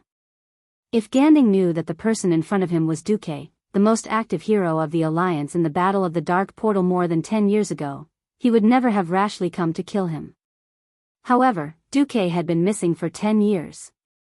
How many people would pay attention to a former hero who had been missing for 10 years and had been determined to be a dead man in battle? Even Kel Thuzad had only casually mentioned Duque's name. This time, Ganding's death was not unjust. Accompanied by Ganding's vague scream, the chain of command of the Northern and Eastern Legion of the Scourge army surrounding the Dalajan broke. No matter what era, in any form of army, killing a commander was a very taboo thing. The Scourge army was terrifying, and the low-level undead were not afraid of death, but they also lacked wisdom and needed a commander. As the middle-level commander of the Scourge army, the Lich and the Death Knight did not appear out of thin air. It was not like finding a farmer and killing him could turn him into a Lich. It wasn't like finding a soldier and using dark magic to transform him into a Death Knight. The strength of an Undying was directly proportional to the strength of his soul when he was alive. The current Scourge army was not the same as the one that had wiped out the Dalajan and Kuel Salas. At that time, the Scourge army was truly terrifying. There were countless Liches and Death Knights that turned into mages. Due to the fact that they did not completely devour the Rotterdam city, many of the elites of the Rotterdam kingdom took the opportunity to escape by boat. Other than the Arachne army, Arthas' Scourge army was lacking in many parts. Even the commander could only be transferred from Kel Thuzad's cursing sect. Dark Dean Gardine was killed by Duque, and there was suddenly a lack of a big shot who could really unify the opinions of the Liches. The Doomsday army was obviously in chaos. They had lost Gadon and could not contact Arthas. At this moment, Arthas was surrounded by a few Horde heroes. Some led the Undying under their command to continue attacking, some wanted to change the main direction of the army and counterattack the Scarlet Cross army, and some chose to retreat into Lake Lordamir after not receiving any new orders. One could imagine the chaos of the Scourge army. From the dead Dark Dean Gardine, Duque took the Dean's Staff, which was known as one of the 7 weapons of the past. It was a staff with a goat horn demon skull at the top, and a few layers of bone spikes at the top and tail of the staff. It was quite an evil-looking staff. The biggest feature of this staff was enlightenment. After the effect was activated, it could increase the intelligence of all allies within the range of the halo. Its significance was that it could allow magic apprentices to safely use the temporarily increased intelligence to experience higher-level magic when their own intelligence was not up to the standard. If Duque wanted to recruit disciples in the future, the Dean's Staff was indeed a good thing. Of course, the skull was too much of an eyesore. Well, it was just like when I played games with Duque, a certain bastard warrior named Recruit would go around using the Dean's Staff to increase the intelligence of other mages. Duque usually did not have a use for this staff.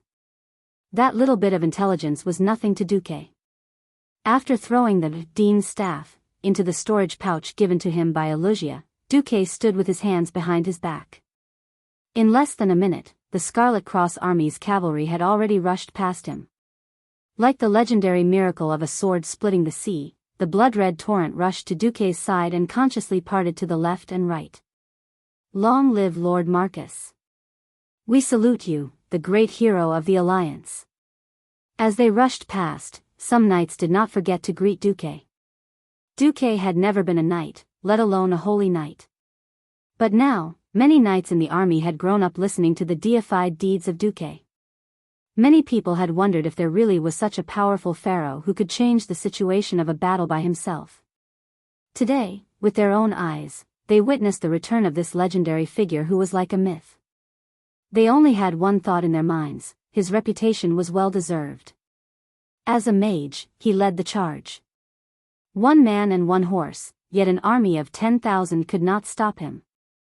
He seemed weak, yet he took the head of the enemy's general as easily as taking something out of his pocket. Fortunately, Duque did not single-mindedly continue to kill.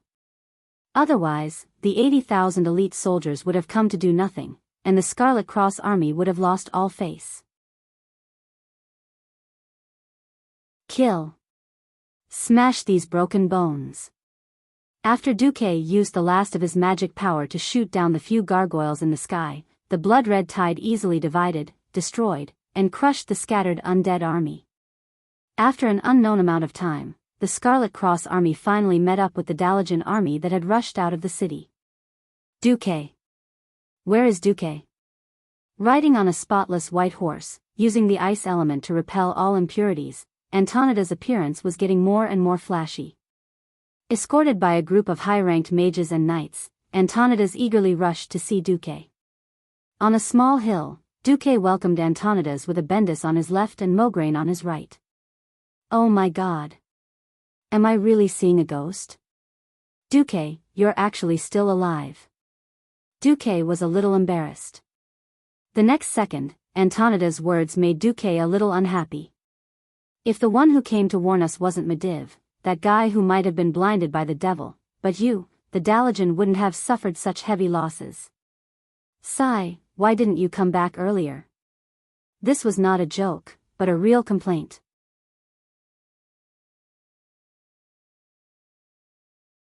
Chapter 737. Why did people often say that he was senile? When people got older, their bodily functions would decline. Many times, they would have a different way of dealing with things than when they were young. Before Duque traveled to this world, there was a psychological study. If a person did not try something that he thought was terrible before the age of 30, there was a 90% chance that he would not try it again after the age of 30. For example, bungee jumping. The Antonidas who appeared in front of Duque looked even older. Wrinkles crawled up every corner of his face. Although his eyes were still lively, the twinkle in his eyes told everyone that he was suspicious. You people from Lordaeron are only here now.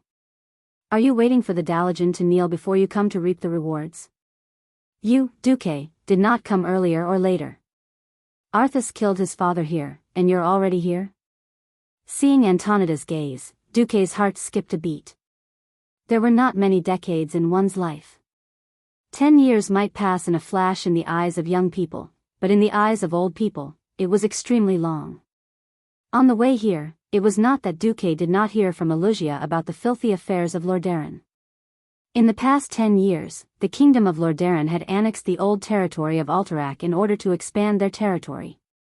In order to support his son, Tyrrhenas stripped Uther of his title indiscriminately because Uther opposed Arthas' slaughter of the orphanage.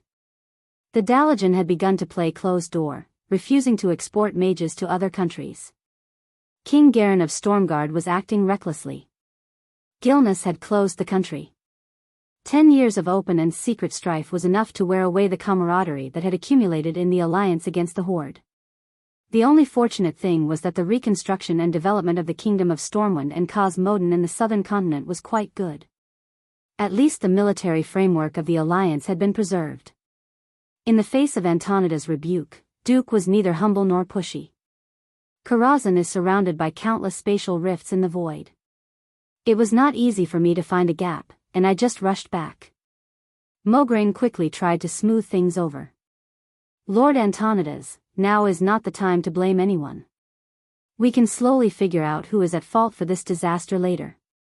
Don't you think that the first thing we need to deal with is the King of the Dead who claims to want to turn the entire continent into Lordaeron's territory? Both Duque and Antonida's eyelids twitched. This wasn't the nearly immortal life of the elves, but the taboo of the walking of the dead. Let a group of ghost-like monsters kill all the living and rule the world. Other than those cursing sect cultists who had lost their minds for immortality, who else would do such a thing? In the face of the larger conflict of life and death, the dirty matters between countries could only be regarded as small conflicts. Like pebbles on the roadside, they could only be thrown aside. Antonidas narrowed his eyes, wrinkles appearing at the corners of his eyes. He pursed his lips. Are we going to join forces with those green-skinned monsters? Apart from the pitiful youths who hadn't experienced the first or second battle of the Dark Portal, no one in the Alliance would have a good impression of the Beastmen. Cooperate? If we can't defeat Arthas, that scum who killed his own father, then I will consider it. Antonidas was about to say something, but Duque's next words made him lose his temper. At least the Beastmen are living people, aren't they? Do you want to see the Beastmen get killed by the Scourge and turn into stronger zombies to attack the Dalajan? Everyone smiled bitterly. The undead calamity hadn't been around for long. As the frontline commanders, they had figured out the pattern. Those who were strong in life would be strong after death. If the zombies that the civilians turned into after death were trash, then the Beastmen zombies had at least 50 combat power. If Arthas slaughtered all the Beastmen now, it would be bad. The leaders of the Alliance looked at each other and immediately came to a consensus. Just as the bugler was about to blow the horn, Duque said, "After that, use this horn and blow this." Duque magically took out a giant horn that was obviously Beastman style. Woo woo woo. At first, the Alliance had no problem with it. However, the Alliance immediately realized that something was wrong. This seemed to be the Beastman's horn. Everyone looked at the bugler on the hill who was blowing the giant Beastman horn. They really didn't know what the Alliance leaders were doing. Stop looking. The commander of this battle is Duke Marcus. Do you think you can understand Lord Marcus's plan? The middle-level commanders scolded the soldiers below. On the central battlefield, a few kilometers away, the four Horde heroes were engaged in a fierce battle with Arthas. Thrall, Rexer, Grom, and Orgrim. These four Horde heroes were definitely fierce people who could fight against 1,000 men. The four of them ganged up on Arthas. They thought that they could take him down no matter what. The Death Knights first appeared in the Horde. As a monster created by Gul'dan, Orgrim was still a little wary. He knew about the skills of the Death Knights.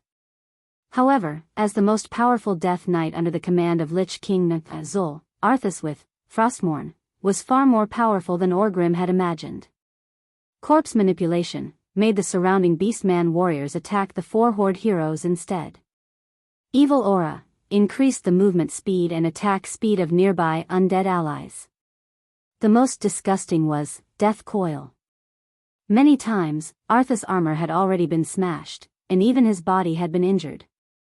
With an extreme Death Coil, a besieging Beastman would immediately fall. At first, Orgrim thought that these were just spells. He even had a few newly trained shamans try to interrupt Arthas with all kinds of shock. Later, he sadly found out that it was a suicide mission. On the battlefield full of corpses and the living, Arthas was simply invincible. Of course, the most terrifying thing was the Frostmourne that emitted a strange and terrifying aura. Orgrim saw with his own eyes that a shaman who was killed by this magic sword turned into a zombie. Even his soul was sucked into this evil rune magic sword, unable to reincarnate. At first, Orgrim and Grom could suppress Arthas with their superb martial arts. Who knew that this former prince of Lordaeron was also a true martial arts genius?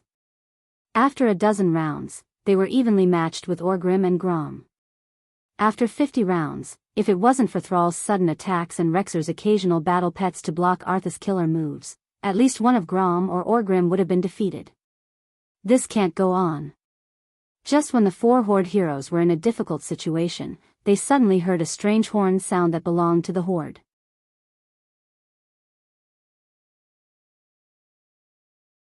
Chapter 738. The horn of the Horde was very special. Of course, ordinary humans wouldn't be able to remember the cadence and rise and fall of the horn. Duque had never been an ordinary person. As long as they systematically intercepted the name of the Horde and compared it with the actions of the Horde, it would be easy to analyze it. After all, the grammar of the Orc language wasn't too different from the grammar of the common language. Generally speaking, it was still a subject, predicate, object structure. Once they understood this, they would understand. The horn that came from the human alliance translated into Orc language. We will attack the enemy from the north, please cooperate. No. This isn't our horn. Orgrim was the first to realize. Whose? Before Thrall could ask, a trumpeter nearby already asked, which tribe are you from? The other side was silent for a few seconds before the sound of a bugle horn was heard. Then, Orgrim's side was silent for a few seconds. For a moment, Orgrim almost wanted to turn around and run at all costs. Wasn't this a trap? Thrall was stunned for a moment and almost got hit by Arthas. He rolled on the ground awkwardly to avoid Frostmourn's horizontal slash. It wasn't just the 4 Horde heroes, the entire Orc army was in an uproar. It was a note that hadn't been played by a trumpeter for more than 10 years. This note only meant one thing. It was a name that was almost forgotten. No old Orc wanted to mention it, but they had to remember it, Duke Marcus. The general meaning of the horn was, I'm Duque. Do you need help? If not, I'll leave. On the Horde side, those who only had muscles left in their heads and were always saying, don't be a coward, just do it. Their graves were already 3 feet high. Those who could survive more than 10 years of hiding were not idiots.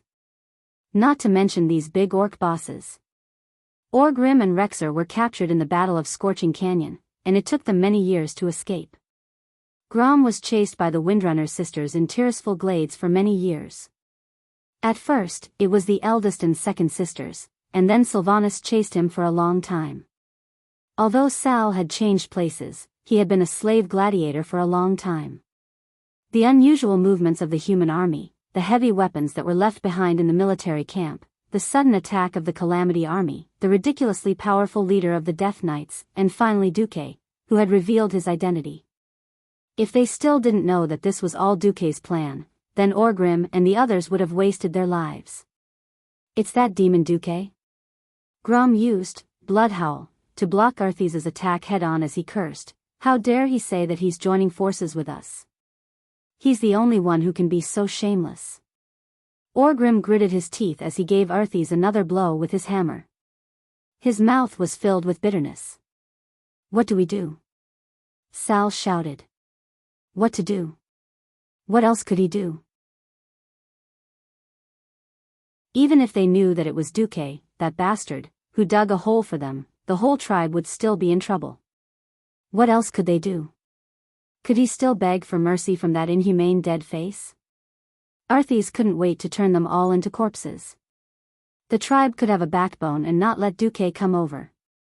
Maybe the humans would find a way to deal with the additional hundreds of thousands of Orc zombies, but so what? But if the humans didn't come over, the tribe would kneel. Now the tribe wanted to revive, not be destroyed here. Orgrim dodged and used a dying beastman as a shield to block Arthas, Death's coil. Thrall. Do you understand? As a leader, there are many times when your decisions are accompanied by pain. Pain? Yes. Ever since he was young, he had regarded Duque as his enemy and Duque as his imaginary enemy. Finally, this legendary, possibly dead great devil had appeared in front of him. Who would have thought that in their first meeting, they would fall into Duque's trap and have to beg Duque to save them? The feeling of being fooled and crushed by Duque in terms of intelligence filled every cell in Sal's body. However, Thrall was determined and wise. He exchanged glances with Orgrim and quickly made a decision. 5 kilometers to the north, the Scarlet Cross army had regrouped after a battle that was not too intense. Although they weren't completely unscathed, it was definitely a rare victory. More than 200,000 zombies, tens of thousands of ghouls, and thousands of cave demons and gargoyles had been destroyed. The Dalajan infantry regiment was organizing to clear out the remaining enemies and carefully collect the corpses, preparing to burn them all. Duque had said that even if the corpses were disassembled, the Scourge could still use the bones to create more terrifying undead creatures.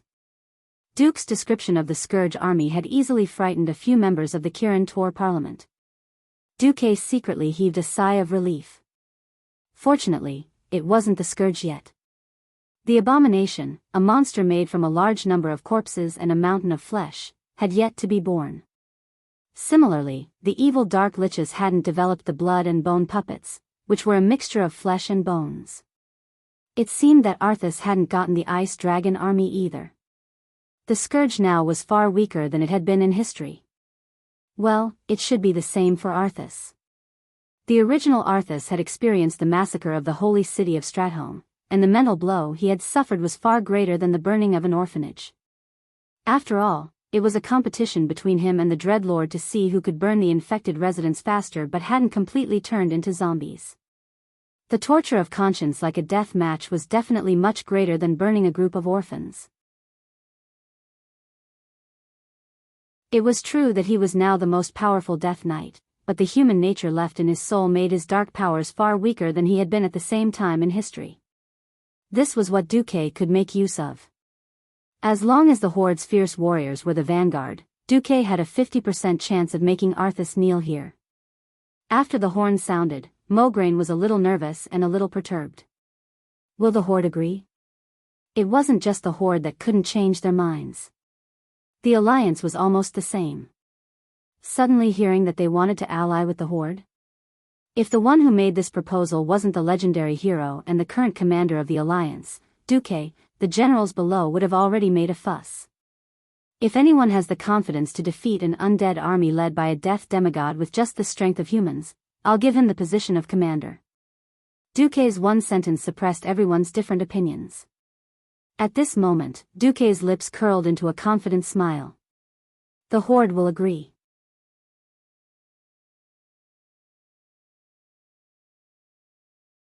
Chapter 739. As soon as Duque finished speaking, a clear and sunny voice interrupted. If that's the case, count me in for the surprise attack later. Duque was dumbfounded. Your Highness Cael'dats? It was the handsome high elf Prince Cael'dats Sunstrider. If he had not come, Duque would have almost forgotten that ever since he led the army to surround Kuel Salis and failed, Prince Cael'dats, whose reputation had plummeted, was once again sent to the Dalajan by his father and the Silvermoon Council to further his studies. Yes, it was indeed to study, exile. Sometimes, Duque could not help but wonder if he was too dazzling and had instead caused trouble for Cael'dats. However, who could be blamed for that battle back then? If Cael'dats had really been possessed by the god of war and defeated the Horde, then Duque would not have been able to retreat thousands of soldiers with one flag. Looking at Cael'dats' sincere face, Duke suddenly had the urge to help this bitter prince no matter what in the future if he had the chance. Arthas, who has Frostmourne, is likely to have demigod-level strength, even though he has not fully unleashed it yet. As Duque said this, the smile on Cael'dats' face became gentler. If you're not afraid, what should I be afraid of? Your Highness, you. It was very rare for Duque to see something called courage on Cael'dats' face. We all have the same life. I don't think I'm any different from you. As a Kirin Tor counselor, there's nothing wrong with risking my life to protect the city I work for, right? No. Kaizi, you've heard of me. We're really different. I can run back to the corpse and resurrect. Since 15 years ago, you've bravely defended this world time and time again. 15 years have passed, but I've accomplished nothing. I'm beginning to realize that it's my inner cowardice that's restricting my progress. No. Kaizi, when you realize that death will only lose your moral integrity, you won't be afraid of death. Today, I think I should take this step. Alright, take a step. Don't blame me if you pull your balls. Duque no longer had any anger towards Cael'dats, who had transformed into Xuanzang's chanting state. At this moment, a series of high-pitched and low-pitched bugles came from the distant battlefield. Hee hee. As expected of a tribe. Duque smiled. What did the green dwarf say? Antonidas asked. Duque pursed his lips and translated, we can work together this time. After that, we'll still be enemies. Humph. Several big shots of the alliance snorted coldly. Their faces were filled with a strange expression that said, beast men are so unreasonable. Duque didn't dare to speak. At the end of the day, he was the one who had dug the pit for the orcs to jump into. Although the Alliance and the Horde had been enemies for generations, the orcs had indeed reached their limit as they wanted to cooperate with each other.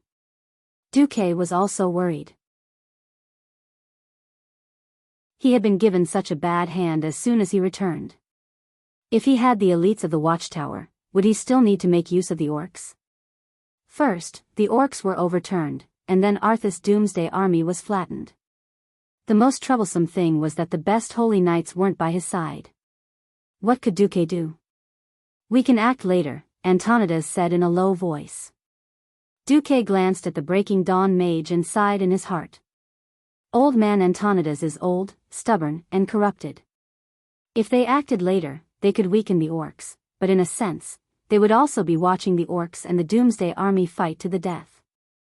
However, this was too short-sighted. At this point in time before Archimonde, the big shot of the Burning Legion, arrived. Arthas, as the strongest Death Knight, was the biggest threat. To a certain extent, the alliance would benefit from an internecine outcome. It would be very difficult to trick the Horde into joining them. Duque didn't know if he could stop Archimonde's arrival. If he failed, it would obviously affect the upcoming Battle of Mount Hyjal. That would be the first time the alliance, the Horde, and the Night Elves worked together. So after hearing Antonidas' suggestion, Duque shook his head. No. Compared to the Horde, who has lost the courage to fight us, Arthas is the biggest threat. If we let the Horde go, it's just another battle. The alliance will have an 80% chance of winning. However, if we let the Doomsday Army go, the entire Rotterdam will not see a single living person for 3 months. Duque's description of the future was a little exaggerated. However, the snowballing ability of the Doomsday Army to turn people into zombies was undoubtedly very shocking. Antonidas was silent. Woo woo woo, the alliance's marching horn sounded. This time, there were no reckless cavalry charges.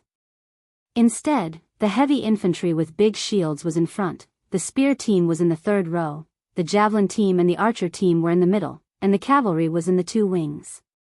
It was a standard Rotterdam army formation. At the back were the Dalajan mages and their guards. The infantry and cavalry trotted all the way in a perfect and oppressive formation, pushing straight towards the back of Arthas's doomsday army.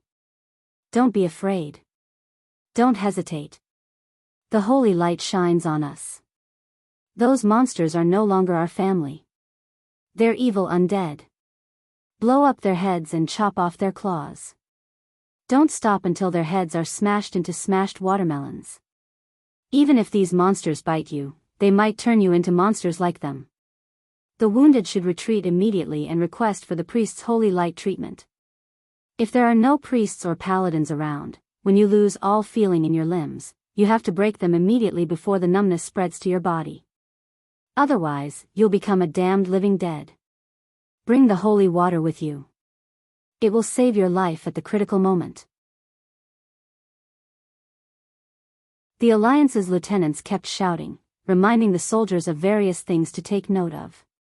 Those were originally the experiences that the Silver Dawn and the Scarlet Crusade had gained from decades of extremely tragic and cruel wars in history. They were distributed by Duque in advance. No one knew how Duque got those experiences. However, just like the veterans who had become officers, they believed in Duque unconditionally during the World War II at the Dark Portal. Now, they still firmly believed in him. It was different from the orcs' wild way of killing their enemies. The orcs killed 10,000 of their enemies and lost 3,000 of their own. Then, these 3,000 would turn into zombies to find trouble with their own people. The Alliance's destruction of the Doomsday Army could be said to be quite thorough.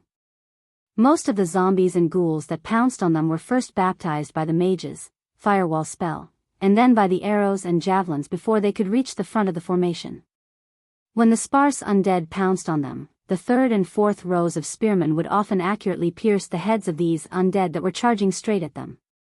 If there were any that slipped through the net, a sword and shield soldier would first hold them off. Then, several spears would directly stab the zombies into specimens.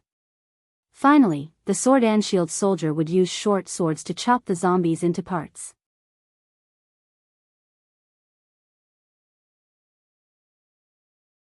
Chapter 740. At first, The orcs were very dissatisfied when they saw how slowly the humans were advancing. Even though the chiefs announced that the humans were temporary allies, the orcs still despised the humans. They felt that the humans were only doing their job. Soon, the orcs began to change their opinion. If the orcs' battle line was an unstable blender, with zombies often breaking through the defense line, then the humans' battle formation was the most terrifying shredder. Tens of thousands of scourge soldiers pounced on the humans' battle formation. It looked like a raging wave crashing onto the shore, but it was useless. The most threatening gargoyles were destroyed by Duque and several other archmages before they could even dive over. The gargoyles were directly smashed into stone pieces in mid-air and fell to the ground. The second biggest threat was the cave-dweller demons. These demons threw small poisonous spiders as long-range attacks, causing a lot of trouble for the Alliance army.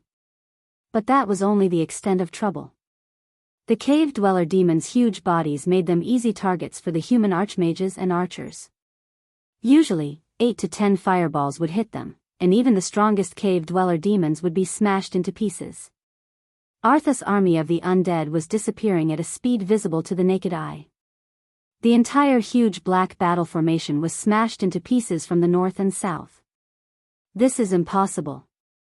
Through the soul connection, Arthas also sensed the decline of his army. He suddenly turned around and saw the imposing Scarlet Cross army. It was like the rising sun, driving away the darkness. That fiery red light almost dazzled his pale and handsome dead face. Ras Frostwhisper, hold the north side. Sensing the death of the Dark Dean, Ras Frostwhisper already knew that the Alliance army was not to be trifled with. Unfortunately, as the substitute of the Lich King, Arthas' status and will were absolute.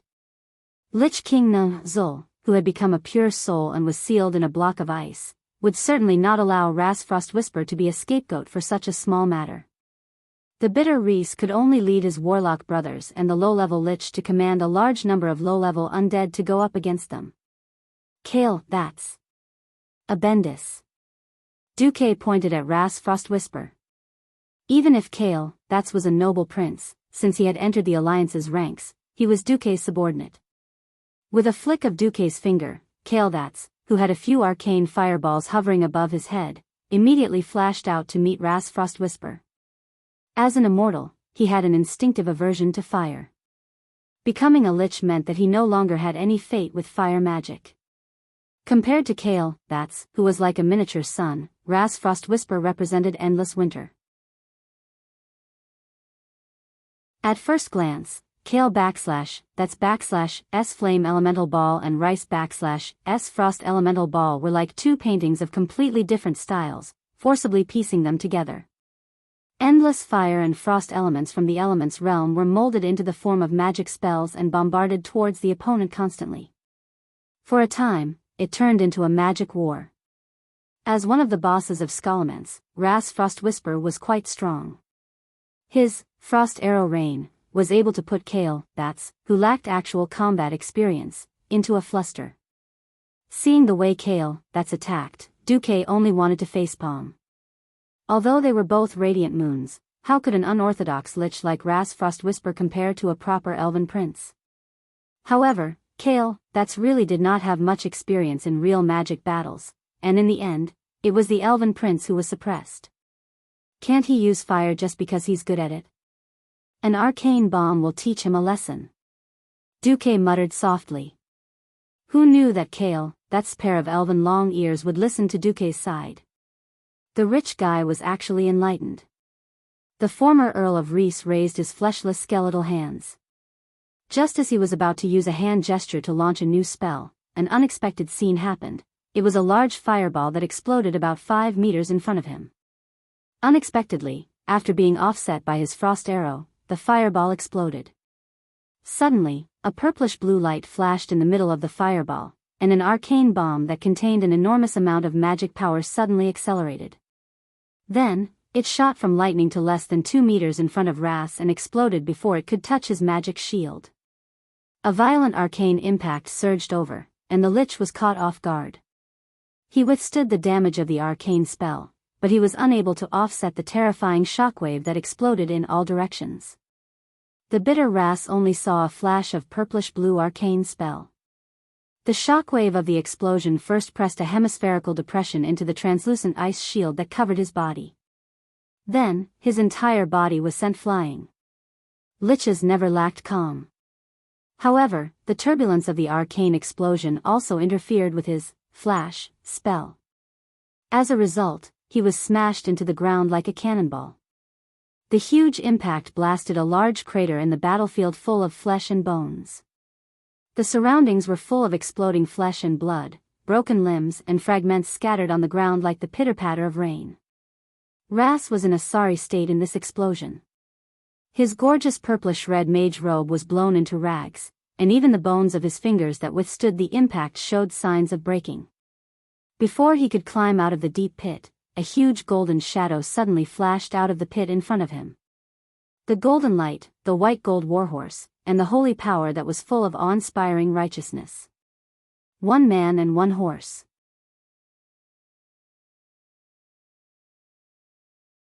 But it had the terrifying momentum of thousands of soldiers and horses charging at the same time.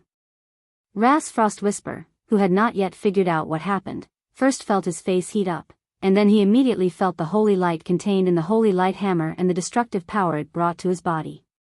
Ah, the Lich had long lost his voice, but the trembling sound that came from his soul still echoed in all directions.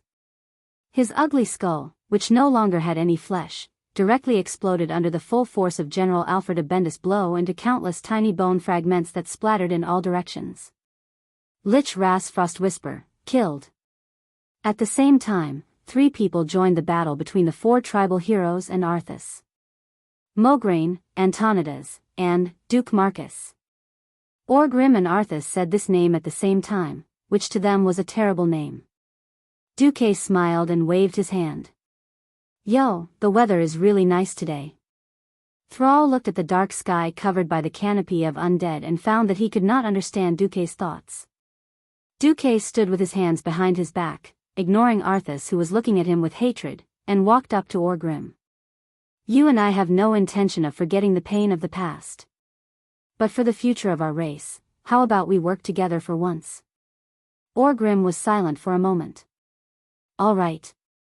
A small fist and a huge fist collided lightly.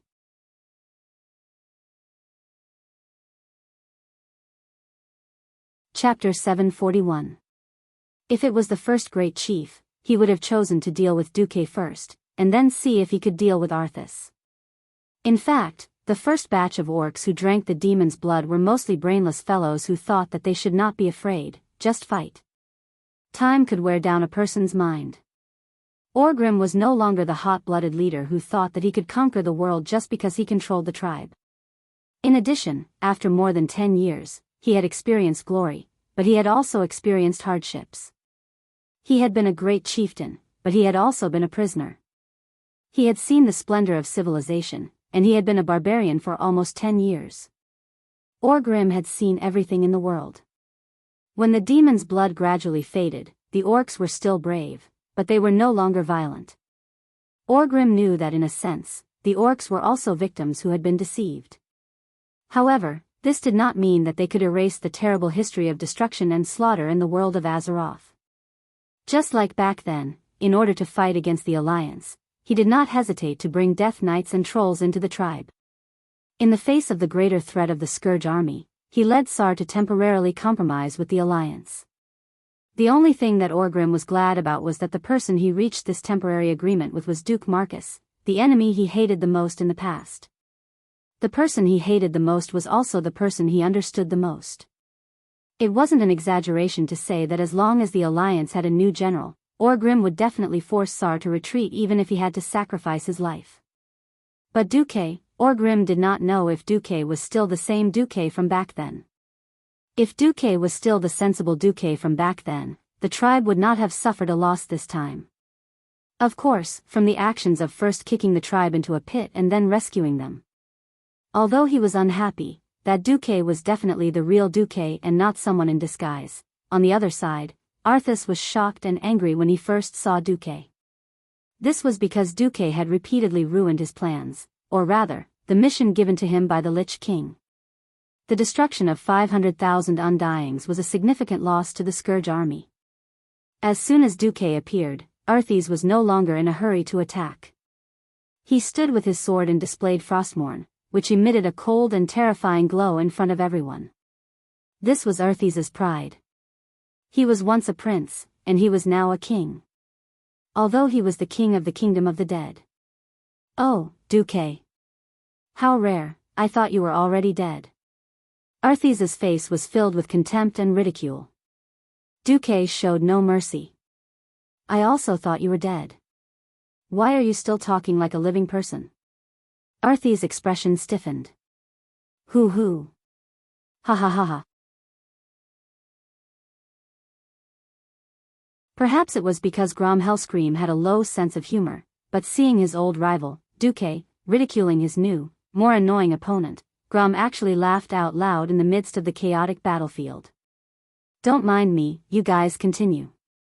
This time, Arthes's face darkened. "You don't understand. Only death is eternal." Duque was disdainful. "You're the one who doesn't understand. Didn't you see the Lich King, Zul, turn a stray dog on the roadside into a death knight like you? Only the most powerful living can become the most powerful dead. Without the creation of life, your so-called kingdom of the dead is nothing." Even though they were enemies before, Thrall felt very satisfied when he heard Duque ridicule Arthes, who had just shouted, "In the name of the Lich King, Zul, I grant you all eternity." At first, the tribe didn't understand how these living dead came to be, but when they heard the name of the Lich King, Orgrim and the others were very unhappy. Zul was the great chieftain of the third generation, but now he ran to the Burning Legion to become a Bulsh *T Lich King and continuously blaspheme the dead.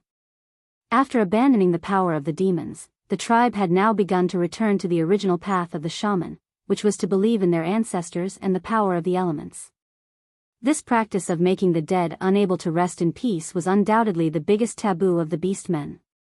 Duque humiliated Arthes by saying that the stray dog on the roadside had become a death knight, especially for a young man like Thrall. Although he didn't say it on the surface, he couldn't help but acknowledge Duque a little more. On the other side, when Arthes' face was distorted to the extreme, he was so angry that he actually laughed. "Ha ha. Ha ha ha. Interesting, this is really interesting." Duque tilted his head. "A strange soul. I didn't expect to see such an interesting scene after becoming a death knight." The corner of Arthes' mouth curved up. "I'm afraid no one would have thought that the legendary great hero Duque, who killed millions of beastmen and led the Alliance to victory in the Battle of the Dark Portal with unparalleled wisdom, would actually have such a vulgar soul. Haha. Even the beastmen next to you are much more noble than you." Arthes was referring to Orgrim and Thrall. In fact, what he said was also nonsense. If Orgrim wasn't noble, Lothar's, Quell, Zalem, wouldn't have collapsed at such a crucial time. Most people would be angry when they were scolded for having a dirty soul. After all, this was an era where the noble spirit of chivalry was prized. Unfortunately, Duque was a transmigrator. He retorted with his hands on his waist, "Hee hee. I'm a pervert and I'm not afraid of anyone. No matter how much I like money, fame, status, and beautiful women, no matter how vulgar my soul is, at least I use my wisdom and strength to protect humans and this world. No matter what, I'm more noble than a bastard like you who killed your father and destroyed your country. Arthes, stop struggling. Obediently dismantle your body and then go to hell to repent." Humph. The once noble prince let out a cold snort. "When Frostmourne enters your body and subdues your soul, I will be very interested in making you my assistant. Your wisdom can help His Majesty the Lich King better rule this world." Duque face-bombed. This child is hopeless. Alright, for Kalia's sake. After I kill you, I will properly burn your body and let you rest in peace. Sister Kalia is still alive. Arthes's eyebrows jumped. Yes. After you killed your father, Kalia had to just announce that she was the queen of Lordaeron. Duque took a step forward. Unknowingly, his aura became shocking. Why did he have to argue with Arthes? It was very simple. Only Arthas, whose soul had fallen to the extreme, could truly unleash the power of Frostmourne. On the other hand, Arthas, who had a crack in his soul, would have his strength greatly reduced. First, he used the Horde to deplete the Scourge army, then with the Alliance army, and finally, Kalia was Duque's real trump card.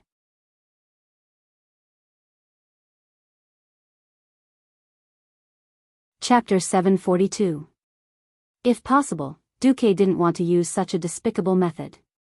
It was a tragedy that Arthas had fallen from a great prince to a death knight, but unfortunately, Duque, who had been blasted into the void, couldn't stop him in time.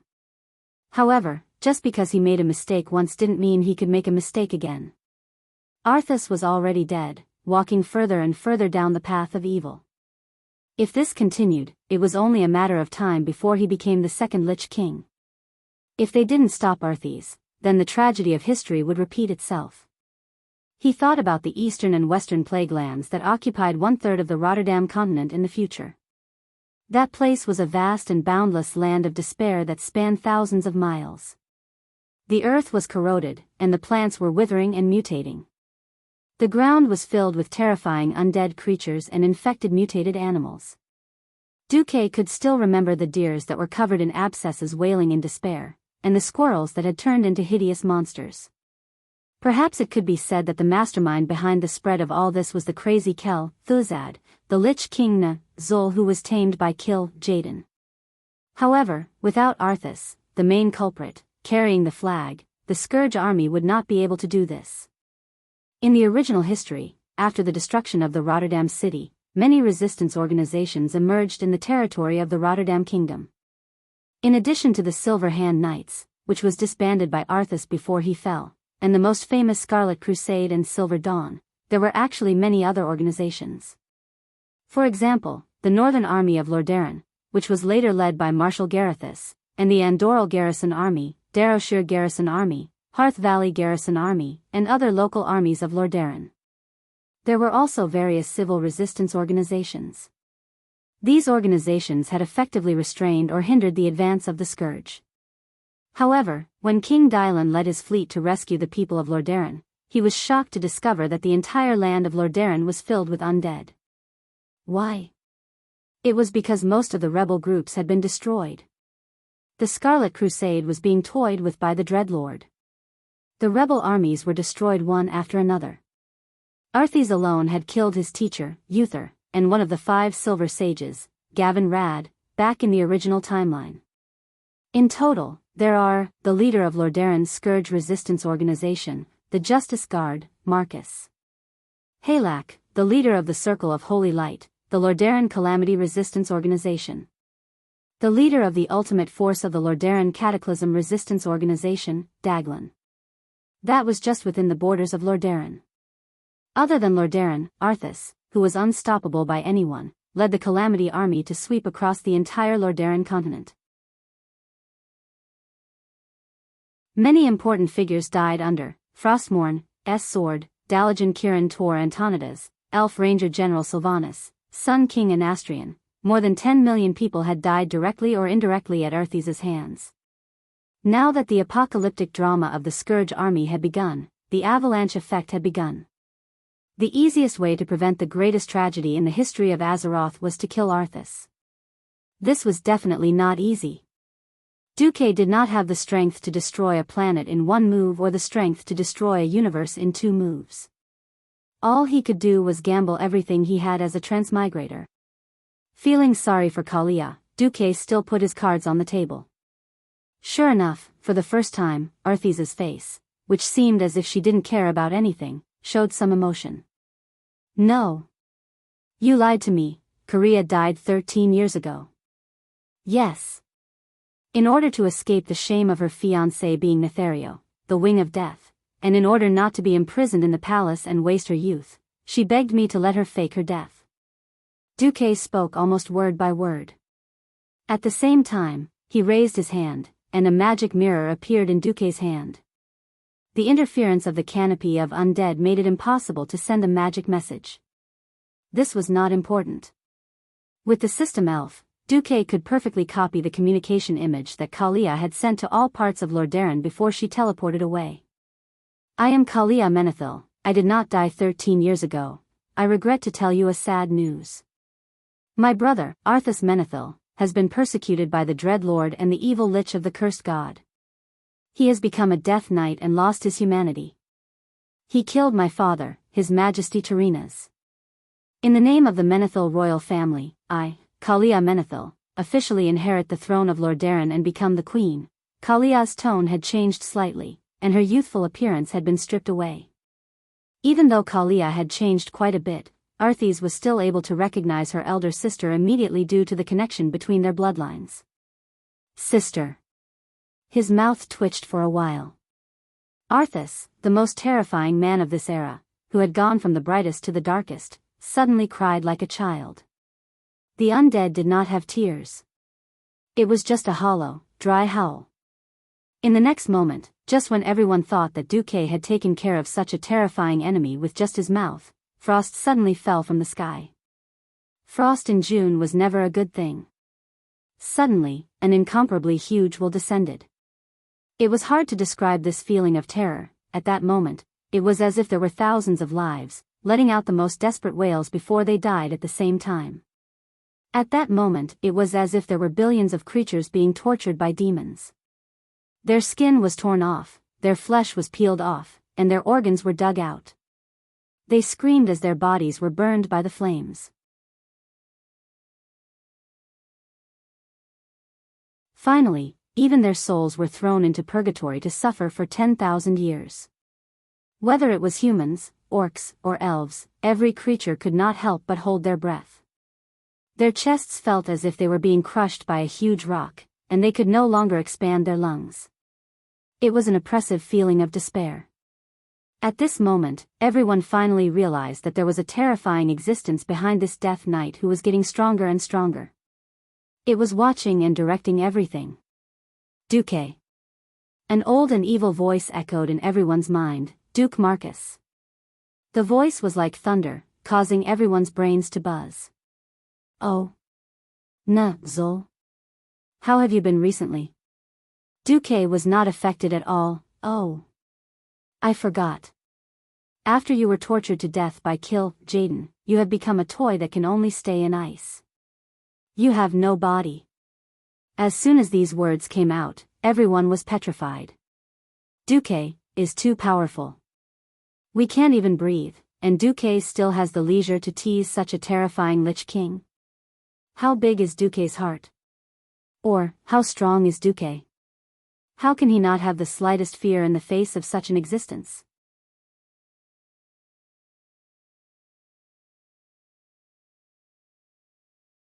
Chapter 743.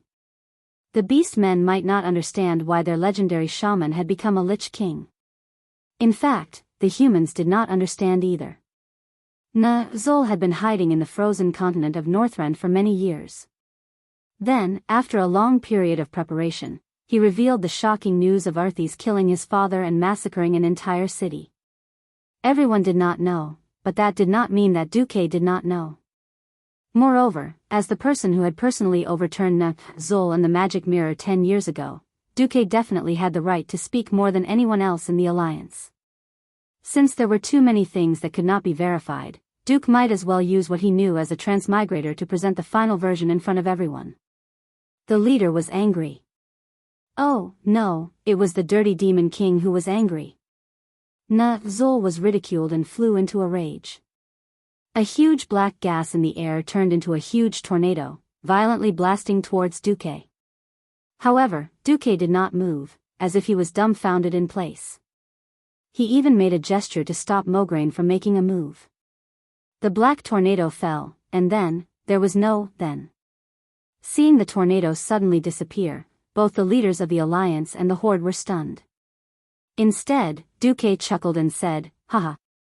Ha ha ha ha. Zol, you are really regressing. Oh, sorry, I forgot that you are already dead. If you can really kill me easily in Northrend, then I will not resist. I will just surrender. As long as I can withstand your mental attack, you cannot do anything to me at all. You. If Zul still had lungs, they would definitely explode. In the end, you are just a soul being played by Jaden, a mere pawn with experimental significance. So what if you use the scourge to sweep the entire continent? So what if you do as Jaden said and summon that descend to Azeroth? When that time comes, you will also lose your value. I don't need to say what happens to the poor guy abandoned by the Burning Legion, right? Ha ha ha. At this moment, Zul was shocked. He was truly shocked.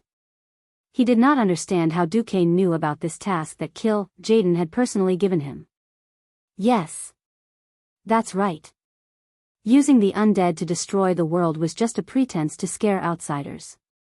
As long as there were enough dragon aspects in this world, humans, a race with low combat power, would not be able to do anything to this world even if they all became immortals. Jaden's real purpose was naturally for Zul to find a way to open a portal and summon the other commander of the Burning Legion, Archimonde, to the world of Azeroth. However, Duke revealed the deepest secret in his heart and his greatest fear.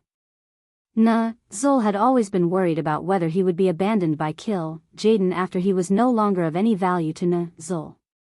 Tell me, how could Zul not be terrified? How could he not be afraid? For a moment, Zul almost wanted to become a traitor of the Burning Legion and jump from a traitor to a loyal subject. Alas, just as he had that thought, a pair of blazing eyes seemed to open at the end of the distant void, glancing in the direction of Azeroth. Zul's loyalty to the Burning Legion was immediately maxed out. It seemed. He suddenly shouted in a stern voice, "Insignificant mortals. You don't know the greatness of the great commander, Sir Jaden. You will die, you will definitely die." Pfft. Duke laughed shamelessly. Then, he raised his right index finger and waved it arrogantly. "Ha ha. Are you threatening me? Zul, you are not qualified. I can kill you once, and I can kill you a second time. You." Zul was about to go crazy because of Duque. Who knew what would happen next? Don't say that you can't. I'm not even afraid of your boss's boss, Sargeras. Do you think I'm afraid of Jaden? Duque sneered. Even if they were not allies, even Sal couldn't help but want to laugh. On the Alliance's side, a large number of people showed admiration for Duque. Should it be said that Duque was indeed a legendary hero? If it were anyone else, it would be impossible to have such confidence. But Duque did. Zul broke into Karazhan alone, and then he was turned into a dead dog by Duque. Zul's death was definitely related to Duque. And Sargeras was beaten into the abyss, and Duque was definitely the culprit. What was confidence? This was confidence. Before any evil demon could really step on Duque, it was likely that Duque's undefeated legend would continue. That's right. Duque was arrogant, but Duque had the capital to be arrogant. Arthas, go, kill Duque. I want Duque's soul to be like me, sealed in a small space and suffer eternal torture. Dirty Demon King, you're showing your cowardice. Isn't this admitting that you're really a prisoner? However, Zul's ultimate move was still very imposing. The dark aura that lingered on the entire battlefield was attracted at the same time. The black aura that was visible to the naked eye was converging, like 100 rivers flowing into the sea, from a thin line to a thick line, from a thick line to a huge pillar of air like a river, and finally compressed into a bright black light, shooting into Arthas' body. Soon, accompanied by a burst of bones, Arthas that no one had ever seen before, and that had never appeared in history, appeared in front of everyone. More than 2.5 meters tall, his muscles explosively expanded, like the Hulk, Arthas became the focus of everyone's attention. The power of darkness occupied Arthas' body, recondensing into fierce and lifelike metal skeleton decorations. These decorations assembled into a larger armor that wrapped around Arthas' body. Arthas suddenly took a step forward, and even the earth rumbled. At the same time, a large amount of dark aura flowed out from the pores on his thighs, giving people a feeling of shame. Duque. You're dead. I will kill you first, and then take my sister to the eternal world of the dead. Arthas gritted his teeth, of course, as the price for angering me and insulting my master, Zul. I will turn you into the dirtiest ghoul, and then all the women who love you will become the most abominable banshees. Duque once thought that there was nothing in this world that could anger him. How could the few curses that came and went in Azeroth compare to the profound and unfathomable curses of a nation?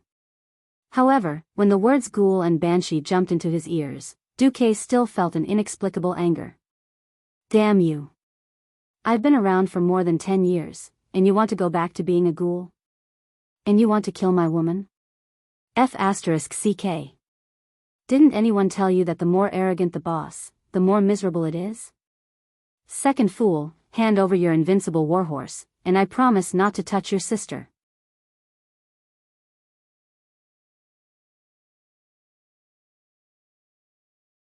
Chapter 744. Before Duque transmigrated, how important was a rare mount in the eyes of a fanatical player? A living example illustrates all this very well. There was once an unlucky party leader called Light's Guide. Before defeating the final boss, Arthas, he said, even if I let you ride on my horses, I won't let you ride on my first, Invincible. Yes, that guy's girlfriend was also in the party at that time. Miraculously, she didn't fall out with him, and in the end, he even had a lover. Congratulations. Congratulations.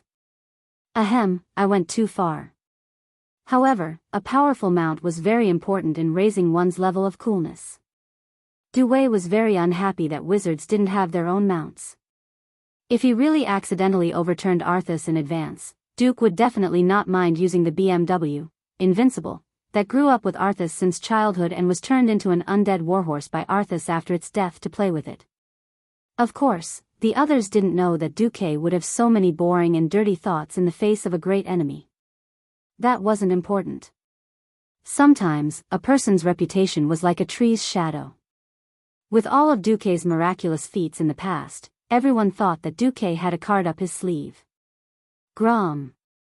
Duque spoke in standard orc language. Grom Hellscream bared his fangs.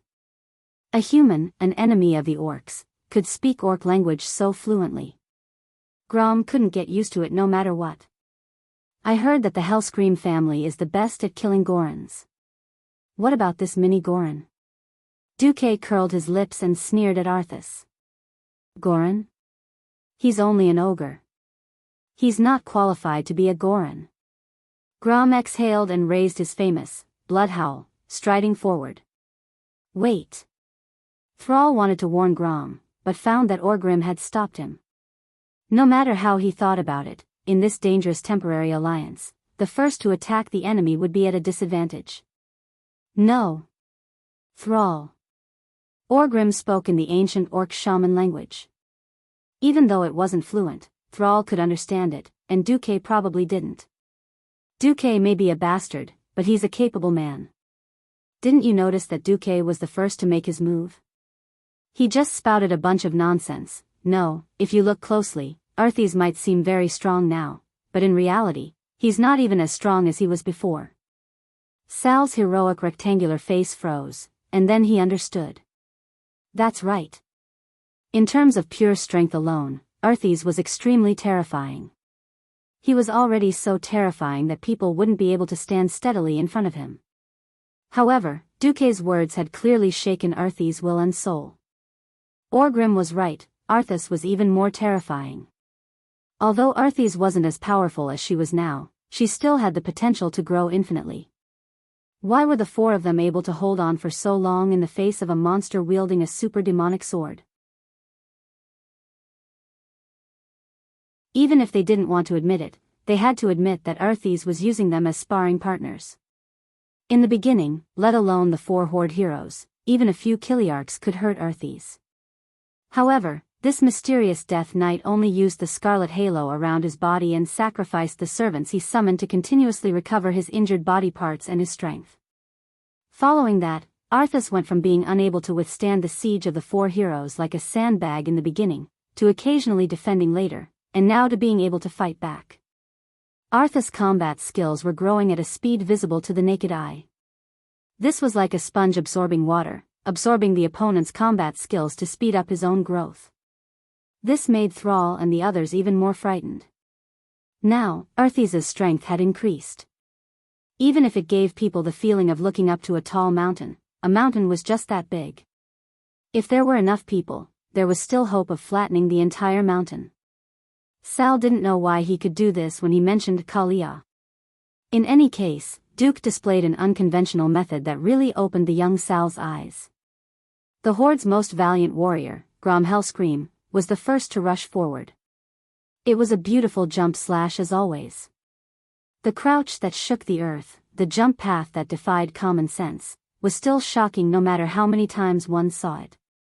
As the commander of an army, Mograine rarely fought Grom directly.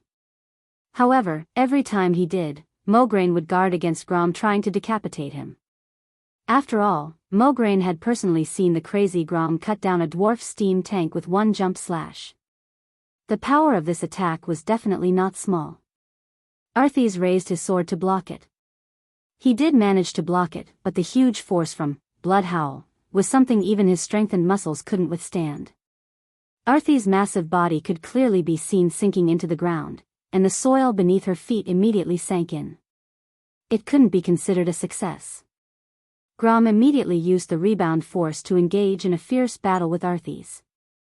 Go, Mograine, Abendis. There's no need to worry about the orcs. As long as we don't do anything sneaky, the orcs definitely won't attack us first. I even strongly recommend that you use Holy Flash on the orc heroes and give them blessings. Mograine and Abendis gritted their teeth and charged forward. Just as the two of them were charging, he raised his hand. When a light flashed across Grom's body, the Warsong chief was a little frightened for a moment.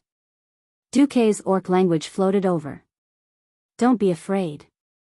This power is similar to your shaman's blessings.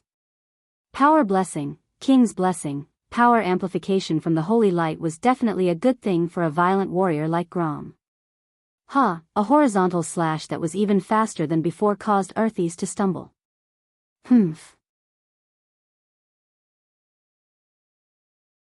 With a cold snort, Arthas swung her sword in reverse, creating a gust of cold wind. This was the Death Knight's icy touch. It was this frost plague with a cold aura that caused the 4 orc heroes a lot of trouble. Grom didn't expect that in the next moment, his body would shine with a golden light. It was Abendis' holy light that helped him dispel the cold. All right. Even if he didn't want to admit it, the human's holy light had indeed helped Grom a lot. At this moment, Rexer and Orgrim looked at each other and charged forward at the same time. In an instant, 5 burly men surrounded Arthas. The main attacker was still the orc hero, while the 2 human paladins mainly used the power of the retribution element and the power of the holy element as support.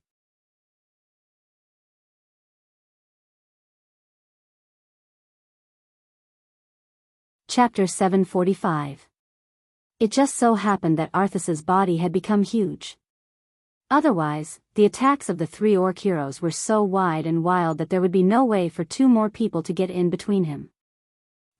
For the first time, Arthas felt a faint sense of irritation. The main attackers were the 3 giant orcs. With the help of 2 powerful paladins, his damage methods were obviously restrained. Every time he used all his strength to repel an orc hero, the paladin next to him would immediately rush forward to replace him. Compared to the orc warriors, the human paladins had stronger defense and were more difficult to deal with. At this moment, Duke's third order came. Kale, that's. Burn the nearby corpses. The prince did as he was told without even frowning. In fact, Duke had originally guessed that Kale, that's might not want to do it. After all, it was indeed a bit torturous to ask the dignified High Elven Prince to act as an incinerator to clean up the corpses. Who knew that the prince would do as he was told? Kale's extremely gorgeous Phoenix Flame was fully activated. Almost every time he raised his hand, spots of red light would splash out like water. Duke's pupils suddenly shrank. He did not expect that the legendary Fire Feather, the ultimate skill of Kale, that's Private Phoenix, AO, could be seen here. At first glance, each flame feather was only the flame of a lighter, but when the flame feather quickly shot towards the corpses on the ground, each corpse was instantly set on fire. Some corpses that had already begun to turn into immortals suddenly jumped up, roaring and struggling frantically. In a very short period of time. The shortest was less than 3 seconds. The entire corpse seemed to have been sent into an incinerator. Under the flames that were thousands of degrees high, it was easily charred and carbonized. Skin, muscles, and bones were all deformed due to the high temperature. The entire process took no more than 10 seconds. Even the large orc corpse, which weighed hundreds of kilograms, quickly turned into ashes and disappeared in the turbid wind that passed through the battlefield. If Arthas had only felt annoyed earlier, he now truly felt a sense of crisis. Death Knights represented the pinnacle of evil force. Death Knights had quite a few melee skills. Apart from corpses, they were best at playing with plagues and dark powers. The corpses around him were cleared in an instant. For Arthas, not only did this mean that his corpse resurrection, corpse explosion, undead army, and other skills that required corpses could not be used. The key was that without the undead servants, there was no skill like death contract that could sacrifice a servant to recover his physical damage. This was equivalent to forcibly interrupting his perfect cycle of recovery. Of course, he could use blood aura to forcibly extract power from his opponent to heal his injuries. However, a Death Knight could use more than one type of spiritual energy. Forcefully limiting the type of spiritual energy he could use would undoubtedly make his ability to respond worse. Impossible. The Death Knight was a very mysterious profession to the entire continent. When the first batch of Death Knights led by Tyrone Gorefiend appeared, countless human warriors were killed before they could figure out what the hell the Death Knights were or what skills they used. The Dalajan mages spent a great deal of effort to barely determine the attack type of the Death Knight. This was a general information that was exchanged with more than 4 digits of casualties. When the dark portal opened for the second time, there were traces of Death Knights. However, after that, the Death Knights disappeared from the entire Eastern Kingdom once again. The research and information on the Death Knights once again came to a standstill. Who would have thought that when Arthas faced Duke, she would actually feel uneasy, as though all of her skills were exposed in broad daylight for others to observe and study. Don't underestimate me. Arthas ruthlessly used Blood Strike. Frostmourne turned into a dark red stream of light and slashed at Orgrim. The power was so great that it was beyond Orgrim's expectations. This was at least the terrifying power of 2 adult Gollans. Orgrim could not withstand it at all, and his huge body was directly sent flying. The rune greatsword's momentum did not decrease at all, and it continued to slash at Rexer. Rexer did not have a powerful weapon that could withstand the magic device, Frostmourne. As a last resort, he could only whistle and let his porcupine battle pet, Hover, take the hit. In his heart, he was already mentally prepared to sacrifice Hover. However, it was not that simple. The porcupine was instantly cut in half, and under Arthas' violent power, the momentum of the sword did not decrease. Instead, it increased, and it slashed at Rexer at an even faster speed. Not good. At this moment, even Sar, who was holding the line at the back, felt his hair stand on end. Seeing that Rexer was about to die, who would have thought that at the critical moment, Mograine would dash forward and use his greatsword to block Arthas' attack. Clang! Mograine's epic greatsword shattered. If not for the paladin's divine shield saving his life, perhaps the first sacrifice would have been made. Rexer spoke the broken common language that he had learned from the prison guards in the past, and with great difficulty, he said, "Thank you." This was not the end. Arthas used his back to take a heavy slash from Grom, and suddenly raised his palm. It was one of the Death Knight's signature skills, Death's Grasp. No one would have thought that Arthas' target was actually Kale, Bats, who seemed to be extremely safe, 80 yards away.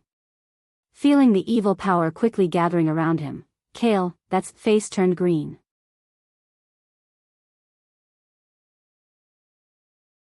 He could clearly feel that the evil power was gathering into a huge claw. If he did not do anything, he would very likely be forcefully pulled in front of Arthes in the next second. It would be terrible for a mage to be closed in by a close combat professional. At first, he wanted to use Flash, but it did not work. He switched to Ice Barrier to save his life, but it still failed. Arthas' unparalleled evil power had completely expelled the ice, fire, and arcane elements from Kale's body in an instant. This was undoubtedly the suppression of a higher level of mysterious power against a lower level of power. The elven prince, who had no idea what Arthes had up his sleeves, was so shocked that the back of his mage robe was soaked in cold sweat. At this moment, Duque made his move. Kale was shocked to find that an elven prince that looked exactly like him had appeared in front of him. In the blink of an eye, the replica elven prince was grabbed by the huge black hand, leaving behind the real one who was so scared that he almost peed his pants in a daze. Huh? Arthes did not understand what had happened. The elven prince that he had captured exploded. Bang! There was a loud explosion. Fool's head and face were covered in dust from the explosion. At this moment, everyone could see that what he had pulled over was a mage's living bomb. Duque patted the prince's shoulder, who was still in shock, and said seriously, "Explosions are art."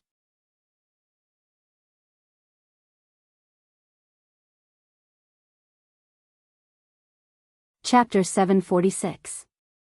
Duque's spell did not deal much damage, not even as much as a swing from Grom's axe. What a slap in the face. Arthas had plotted and finally found a chance to kill off one of the enemy mages. Not only was he stopped, he even pulled a bomb over. Even though he no longer cared about his appearance after becoming a Death Knight, he still lost face when his face was charred black. Arthas felt wronged. He immediately roared.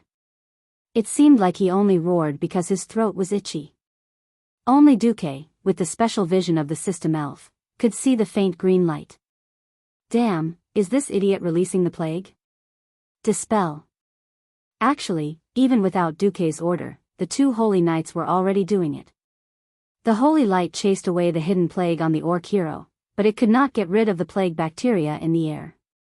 At this time, Duque made his move again. An ice tornado with a diameter of tens of meters rose up in an instant. The ice tornado itself did not have much lethality, but everyone could feel that the surrounding air had cleared up. There was no longer the thick stench of blood on the battlefield, as if one was swimming in blood plasma. There was also no longer the faint nauseating stench of plague dust that was spreading. All that was left in the air was the refreshing holy light aura that the two holy knights exuded. Now, even an idiot knew that Arthas's move had been countered by Duque once again. Orgrim wiped the blood from the corner of his mouth and said in the ancient shaman language, "Guile, watch carefully. Watch how Duque pushes his prey into the abyss step by step.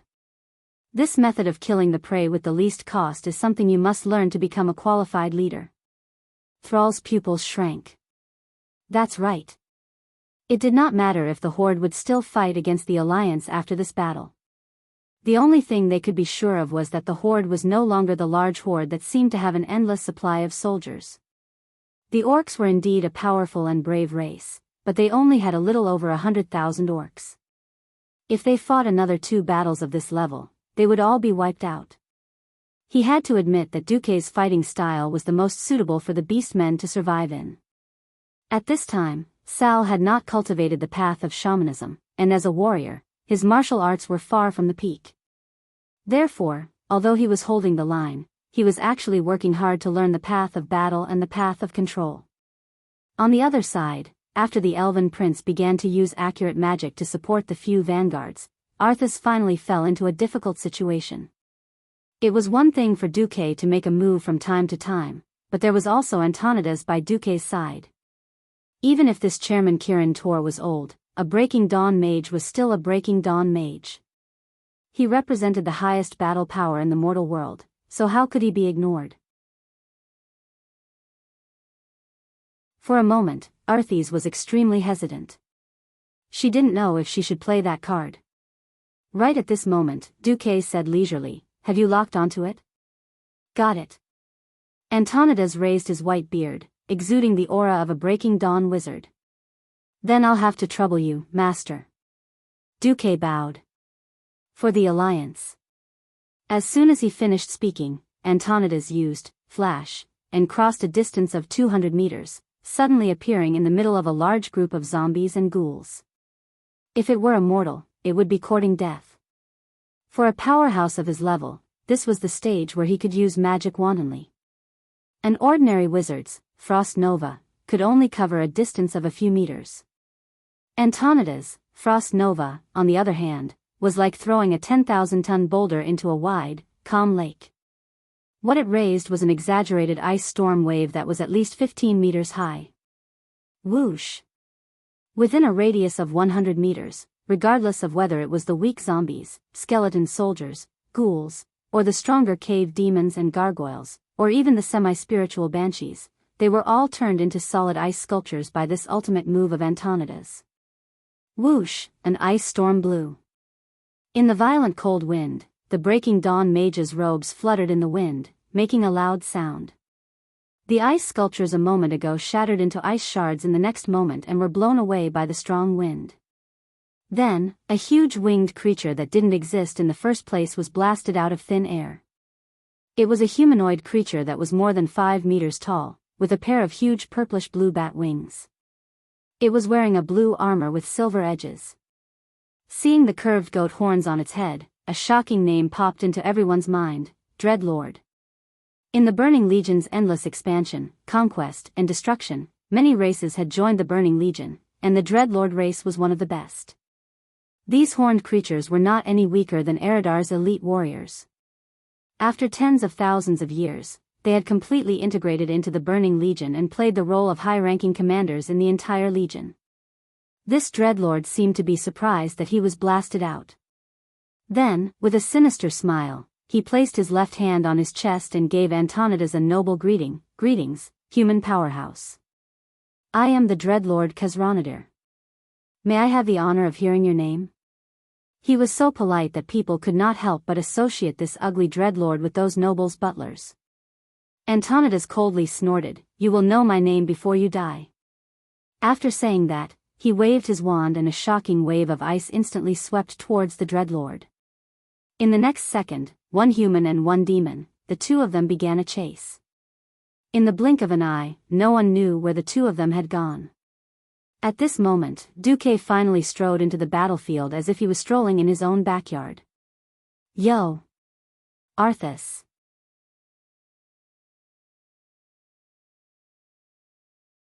I'll give you one last chance. If you can still beg for reinforcements from your Lich King master, then hurry up. Otherwise, when I start, you won't have a chance anymore." That was absolute confidence. And absolute arrogance. Beside them, hundreds of thousands of soldiers were fighting fiercely. Every moment, every minute, every second, there were lives being lost, and then they were being devoured by the power of the canopy of undead. A moment ago, they were brothers; a moment later, they were enemies. It was clearly such a chaotic and disorderly battle situation. But when it came to Duque, it felt as if nothing in the world could escape Duque's calculations, and everything would fall into his hands. Sal tightly gripped the steel axe in his right hand, his left hand clenched into a fist. His surroundings were covered in frost, and in this cold atmosphere, Sal found himself sweating. It turned out that this was the Duke Marcus who single-handedly reversed the war by destroying 1 million beastmen and destroying 1 million beastmen.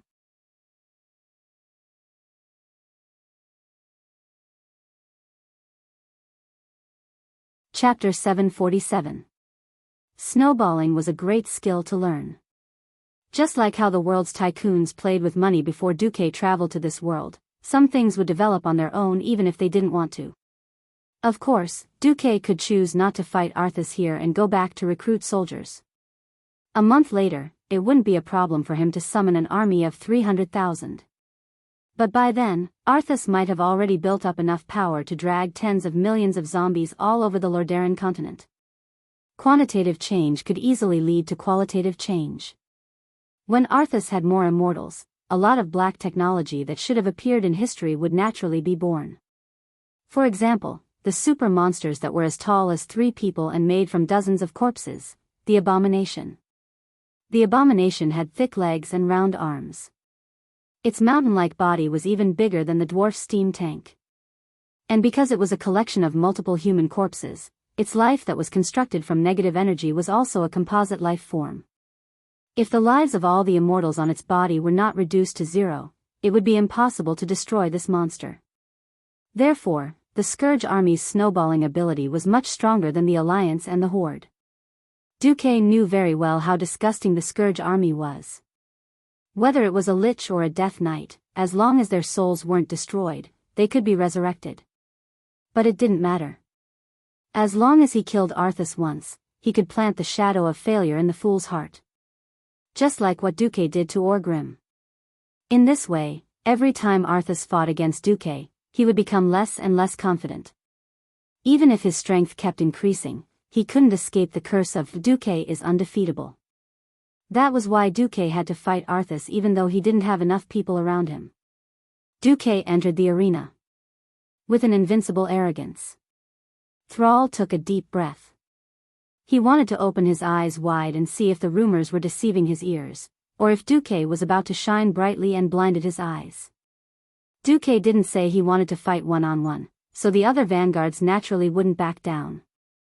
In fact, if Duque didn't enter the arena, their situation would only get worse.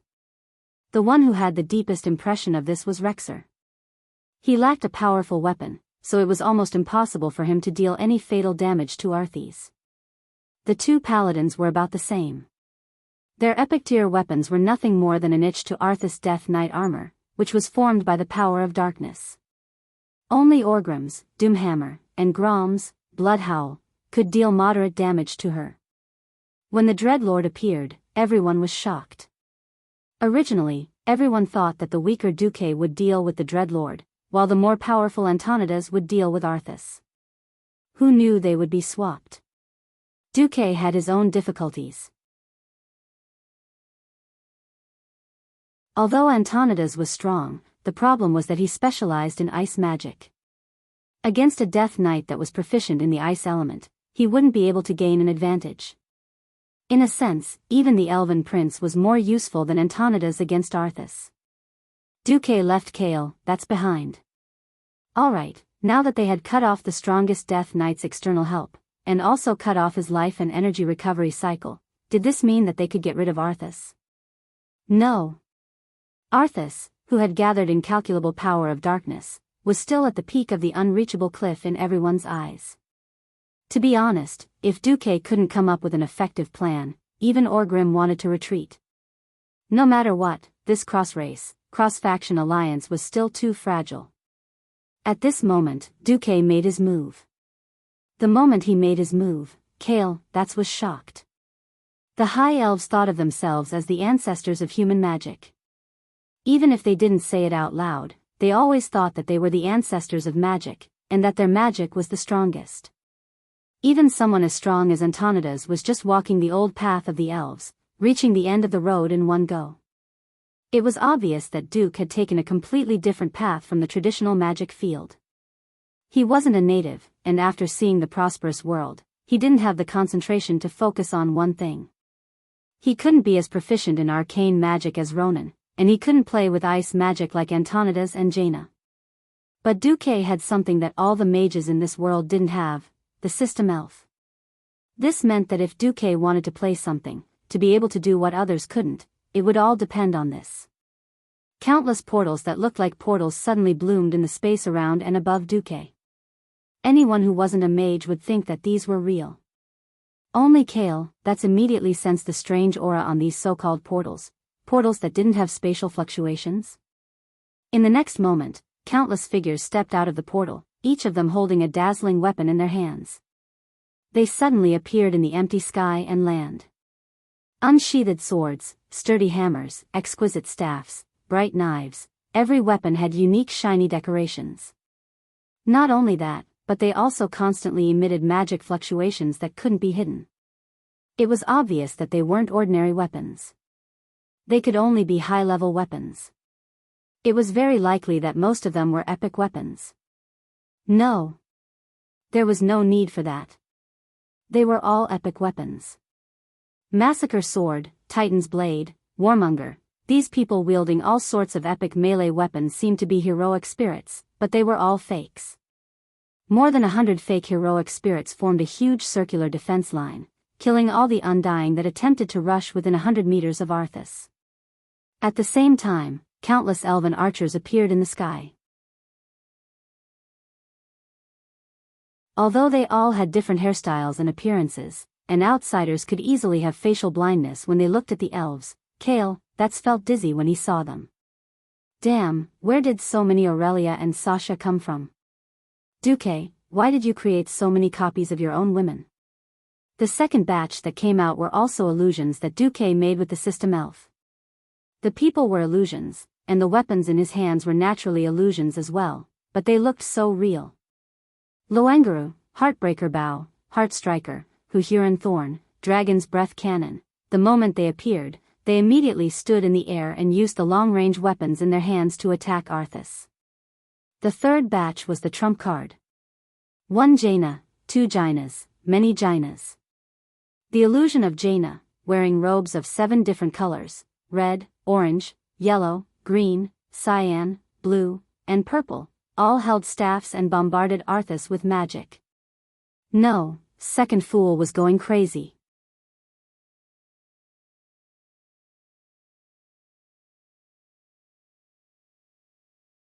Chapter 748. Duque had never thought of himself as a good person, let alone a saint. There was no way he could reconcile with Arthas, who was already a dead man. Since he had already offended her to death, then, might as well step on her a few more times. If this was the original history, Duque might have been worried about creating a bunch of Jainas and accidentally hurting the passerby Kale, that's part. After all, the historical Kai Z seemed to have had a bit of an affair with Jaina in the Dalajan.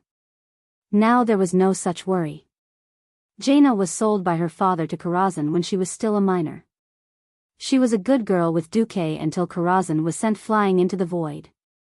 Jaina spent most of this year in Stormwind City, rebuilding the Stormwind City Royal Magic Academy under the name of Duque's fiancé. She had no chance to interact with Kai Z at all. According to Alusia, there was one time when Arthas did not give up and wanted to come to Stormwind City for a state visit. Jaina directly announced that she would return to Duque's territory in the East Elven Forest to train during that period of time. Whether it was to avoid suspicion or to really not care about Arthas, either way, she wanted Second Fool to give up. Ah. The once spoiled childhood sweetheart originally had the chance to be a KFC in heaven and a pig on earth, but just like that, Boss Delin broke them up. Coupled with the identity of Duke Marcus's fiancé, no one could say anything wrong. Second Fool was tragic just like that. It was said that before he fell, he had been a single dog. This Second Fool did not have sex with so many maids in the palace and insisted on being a single dog. Duque would not take the blame for this. Anyway, when Duque's illusory Rainbow Jaina team appeared, the Beast Men were dumbfounded. Then, on the Alliance's side, the 3 generals showed subtle expressions. Kale, that's pretended not to see. Mograine and Abendus rolled their eyes. Then, they looked at each other. They were actually worried. Even a blind man could feel that their queen's unexposed but incomparably clear feelings for Duque. The problem was, Jaina Proudmoore was Duque's fiancée. To put it bluntly, now that Duque had used his rumored fiancé and his 2 legitimate lovers as illusions to fool around with, the 2 bosses of the Scarlet Cross could do nothing about it. Naturally, Arthas was the one with the greatest reaction. If Duque had brought out a more mature version of Jaina, it might not have provoked Arthas so much. However, Duque had not seen Jaina for 10 years. Both he and the system elf could only simulate the lowly from back then. Well, actually, he could simulate up to 16 years old, but who was Duque? My honest and reliable husband, slapping faces and trampling on people, ruffian do if I want to provoke you, of course I'll use whatever works.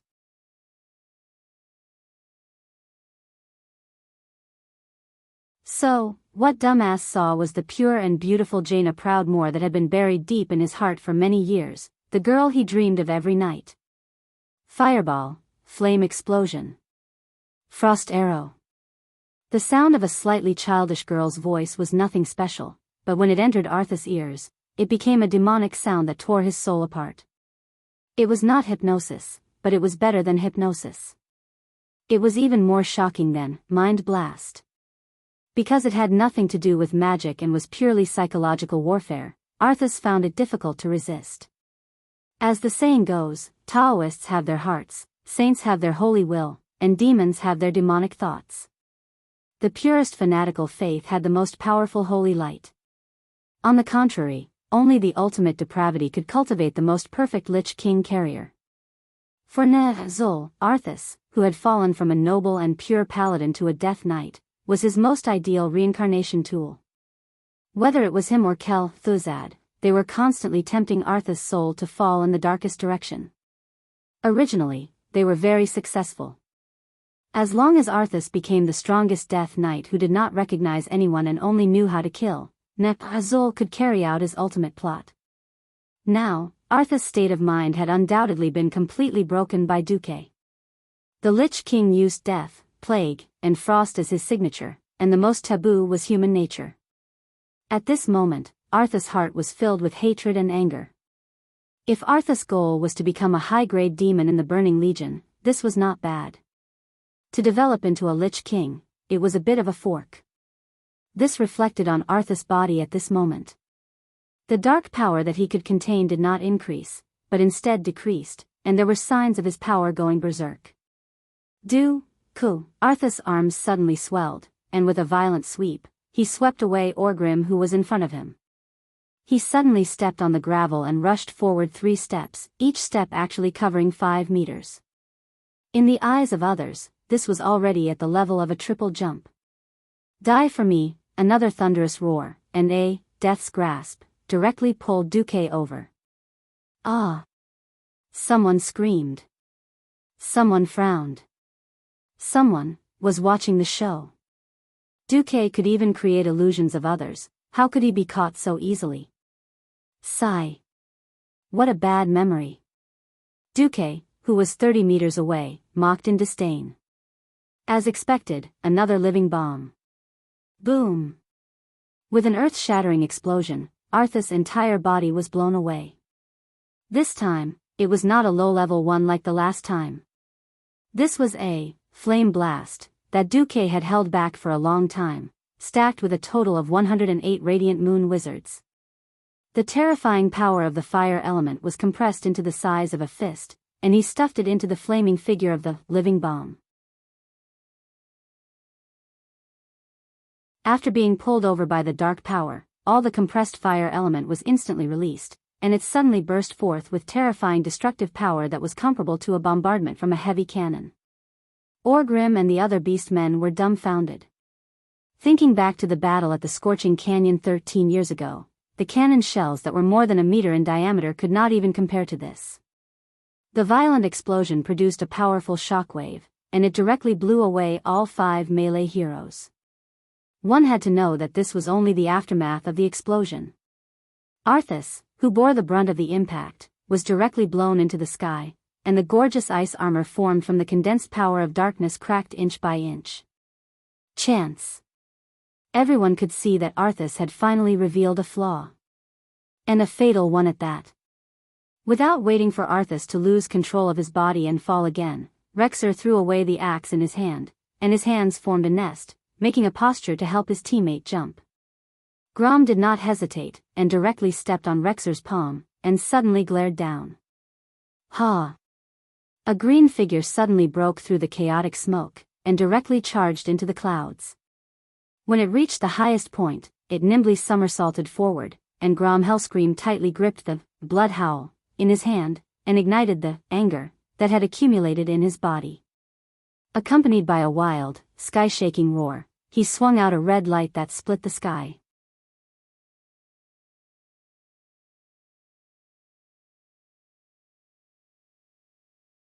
Chapter 749.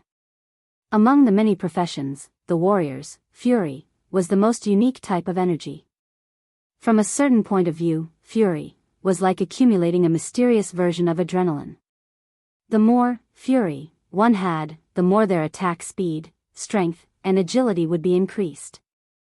The most direct manifestation of this was the ability to use all sorts of unimaginable skills that surpassed the limits of the human body. For example, with a leap slash, one could jump more than 10 meters in a single leap. For example, one could step on the air and charge towards an enemy that was floating more than 20 meters away. Of course, it was only for an instant. In the end, a warrior who could not fly would still fall to the ground. When all the fury was released in an instant, the warrior's destructive power would reach an unimaginable peak. If a normal warrior's fury limit was 100, then Grom Hellscream, who had stepped into the realm of heroes, would have a fury limit of 10,000. In terms of quality, it was also far better than a normal warrior. Before Duque entered the battlefield, Arthas had always seen Grom as the biggest threat. Even though Orgrim's attack power wasn't low, Orgrim's offense and defense were more balanced. He didn't have Grom's terrifying destructive power. Now that Grom Hellscream was coming at him with all his might, Arthas hurriedly summoned what little dark energy he had and tried to place Frostmourne between him and Grom. At that moment, the Rainbow Jaina abruptly abandoned the staff in her hand. Holding a quartz staff with complicated and gorgeous decorations, she pounced on Arthas, who was in mid-air and had nowhere to go. Then, she swung the staff at Arthas. Bystanders might not be able to comprehend how a seemingly weak strike from a stick could stop Arthas's movements. Only the most knowledgeable High Elf Prince, Kale, Bats, knew what was going on. The staff represented the dignity of the royal family. When a member of the royal family made a huge mistake, they couldn't use a normal staff to punish them. They could only use a specialized staff. This represented the dignity of the royal family, and also represented Arthas's childhood trauma, because he had been severely beaten with a staff when he was young. Duque's lips curled into a cold smile. To a transmigrator, this was like the killing staff of ancient times. Any troublemaker would first have to be beaten 100 times to extinguish their arrogance. And using Jaina's image as a baton, oh, it was a beautiful picture. One by one, the cute lowless Jainas smashed them with their clubs with murderous looks. As expected, Arthas was implicated. Even though the attack wasn't that powerful, he still stopped. It wasn't until Grom's full-powered axe strike arrived in front of him that he reacted and continued to raise Frostmourne. The cold white light was mixed with the black light. It was not dazzling, but it had a kind of evil and demonic aura. As if to show the domineering power of death, the disgusting dark magic power kept rolling in the air. Grom's full-powered slash was still slower than Duque had expected. Duque could not help but frown. It couldn't be helped, this was the natural limitation of the axe. As a heavy weapon, the axe was naturally the most powerful.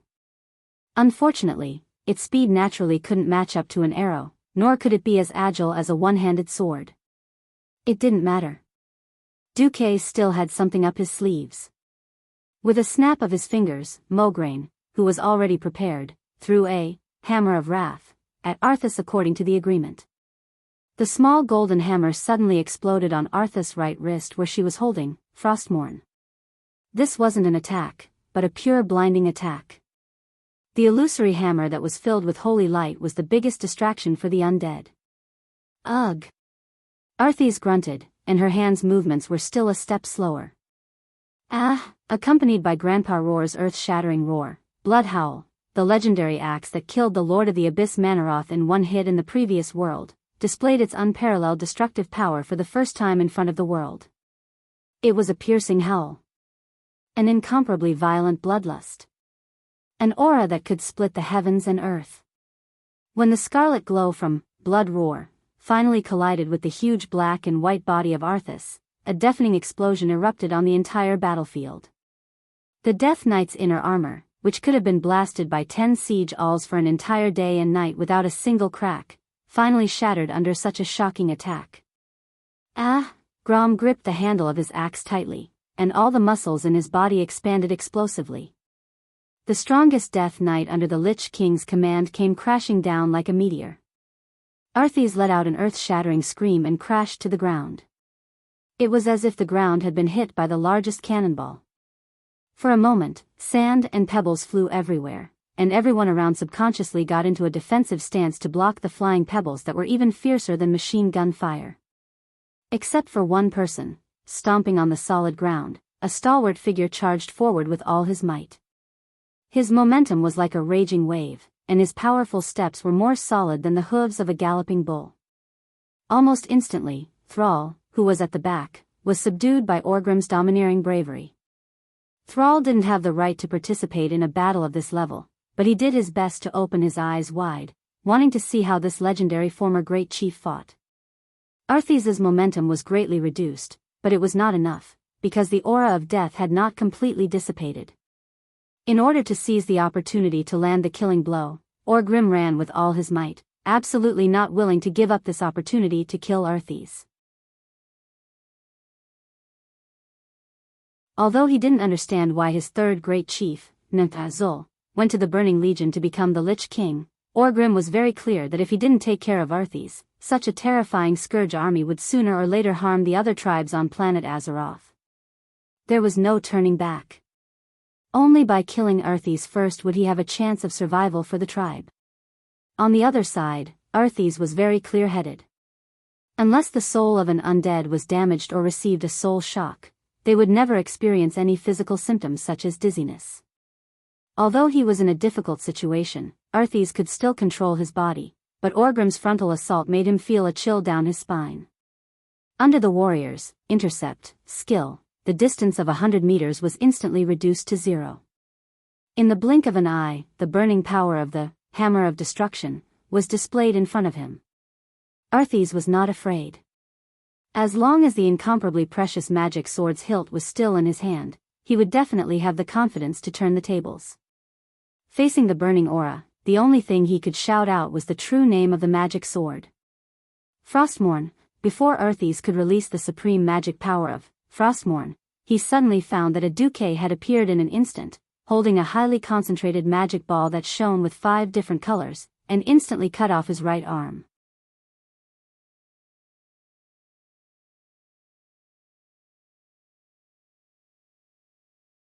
Chapter 750.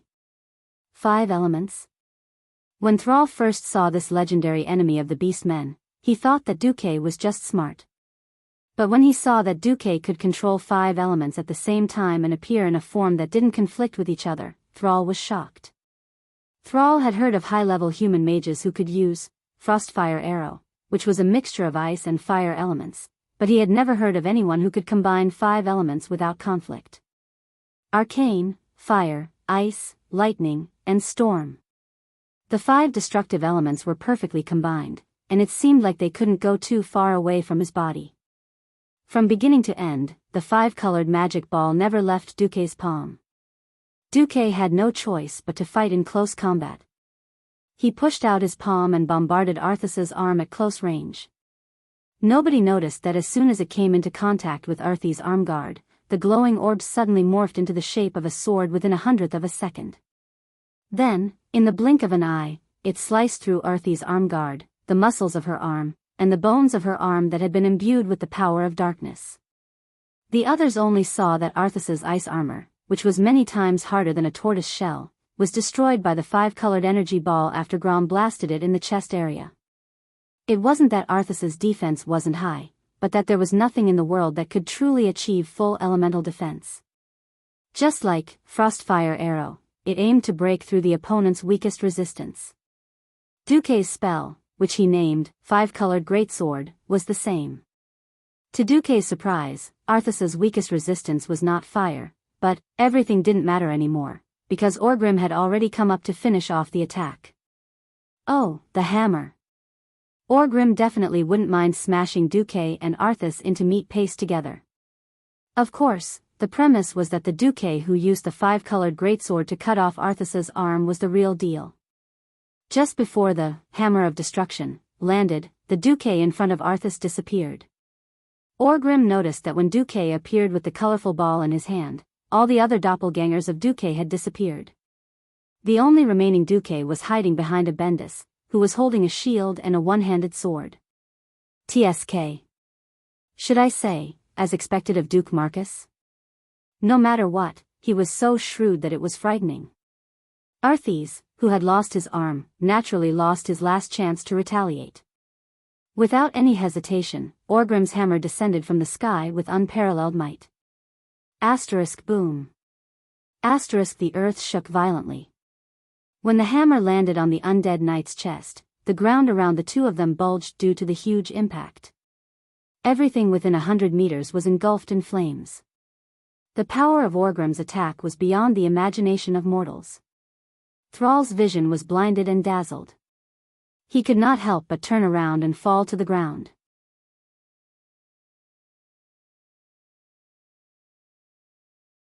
Thrall calmly realized that Orgrim had succeeded in his attack. After a full 5 to 6 seconds, Thrall carefully opened his eyes and saw the tragic scene on the battlefield. Due to the full power of the Hammer of Destruction, the ground was instantly burned to ashes. Before, the elf prince only burned the corpses, but now, everything was burned. The grass, the short trees, the messy rocks, and even the small forest in the distance were blown away in an instant.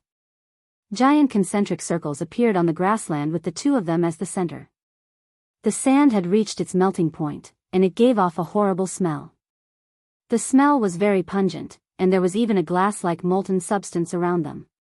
The chaotic flames disappeared, and everyone looked at the center again. Orgrim held the Hammer of Destruction in his left hand, and his right hand grabbed the undead knight's neck.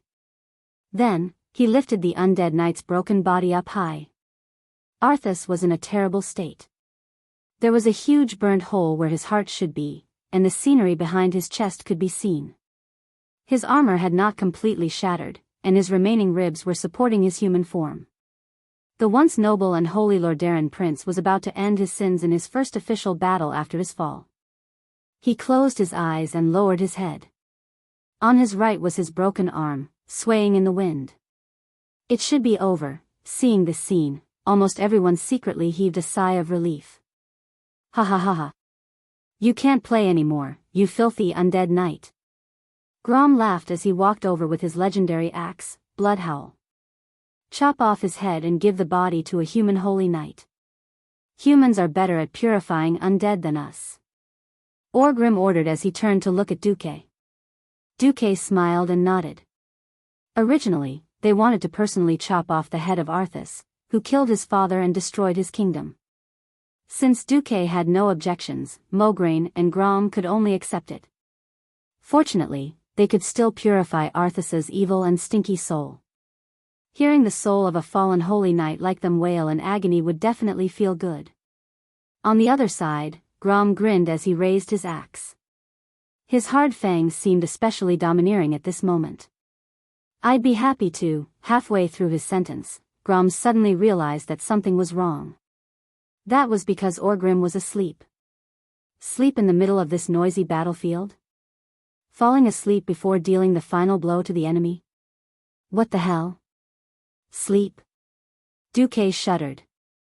He immediately realized what was going on and shouted at the top of his lungs, "Be careful of the Dreadlord." The Dreadlord was a highly intelligent monster that exuded powerful demonic energy. It was an unbelievably terrifying existence, the ruler of darkness and the mind.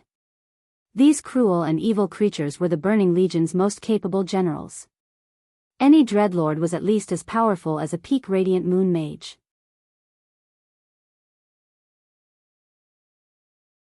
As if to prove Duque's words, in the next second, everyone present was attacked by a fog that contained evil energy. It was a thick, purplish-black fog. When the scorched ground touched it, a sizzling sound could be heard. It was highly corrosive. Without the help of the Holy Knights, the Beastman heroes would probably die. Although the fog wasn't fatal, everyone was unavoidably disturbed. Fog of decay? Just as time seemed to freeze, a shocking change occurred that no one could have imagined. Arthas's severed arm actually floated into the air and pierced through the chest of the former great chieftain Orgrim. That was an unsurprising stab to the chest. The sharpness of a god-tier magic weapon wasn't something that a well-trained body could withstand. It was easy to imagine that Orgrim's heart would be split in half at this moment.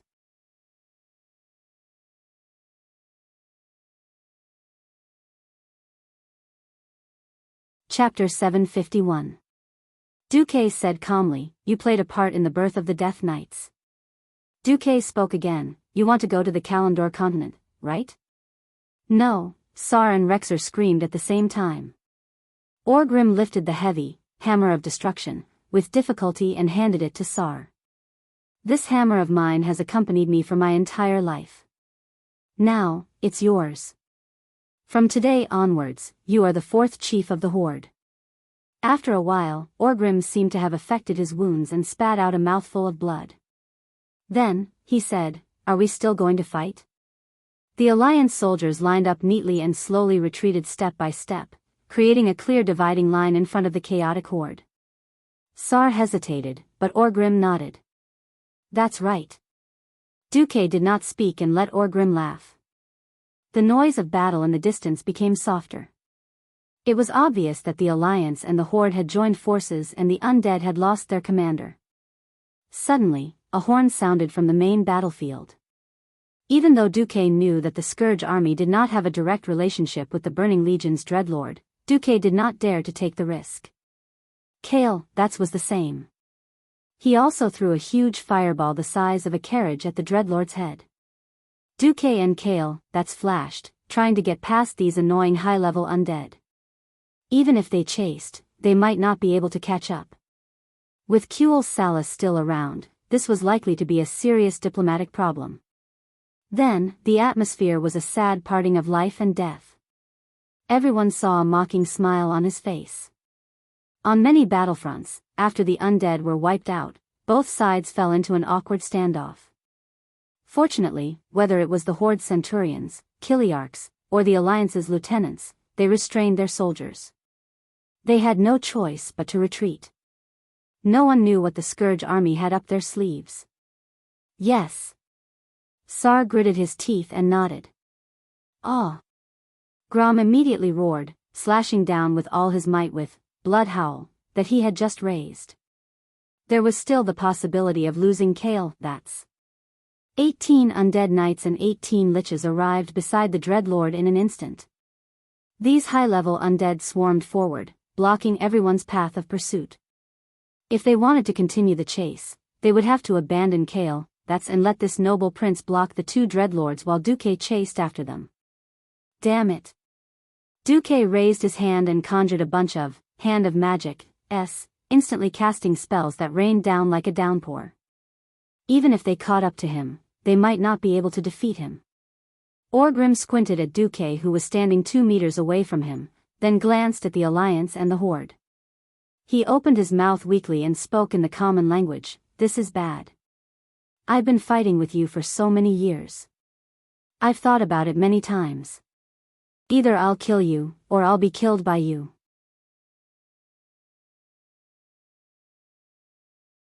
But I never thought that we would work together at the end of our lives, and then I'll be killed by that monster."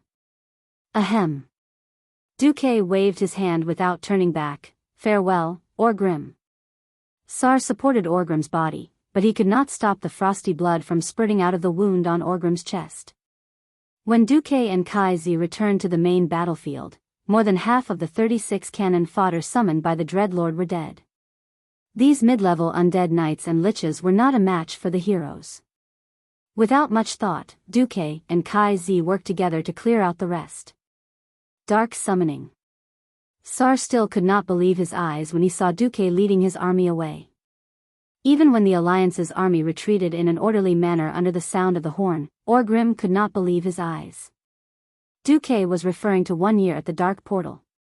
In order to make up for the lack of Horde warriors, Orgrim agreed to Ghoul Dan's request to insert the corpses of human knights into the souls of Horde warlocks to make them undead knights.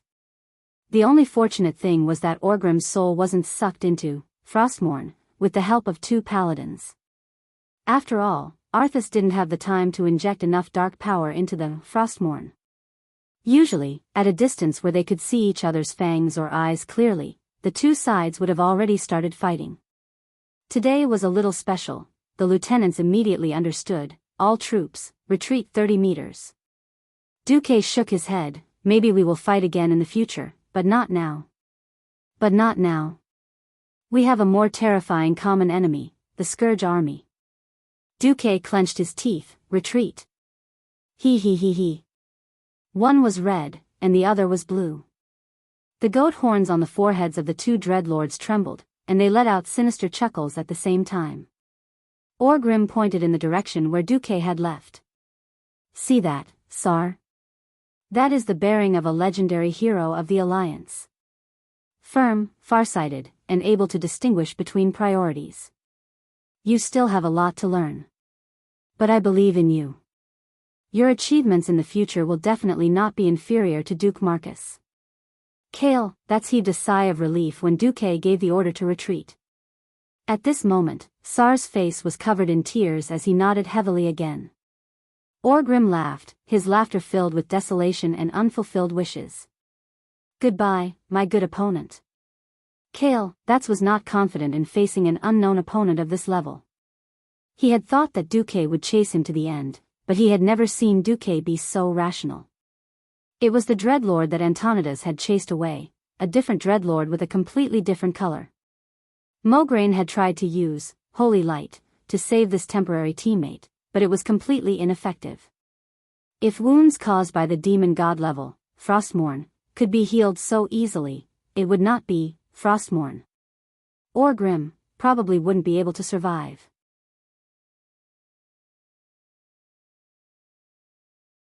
Go to the South Stream coast.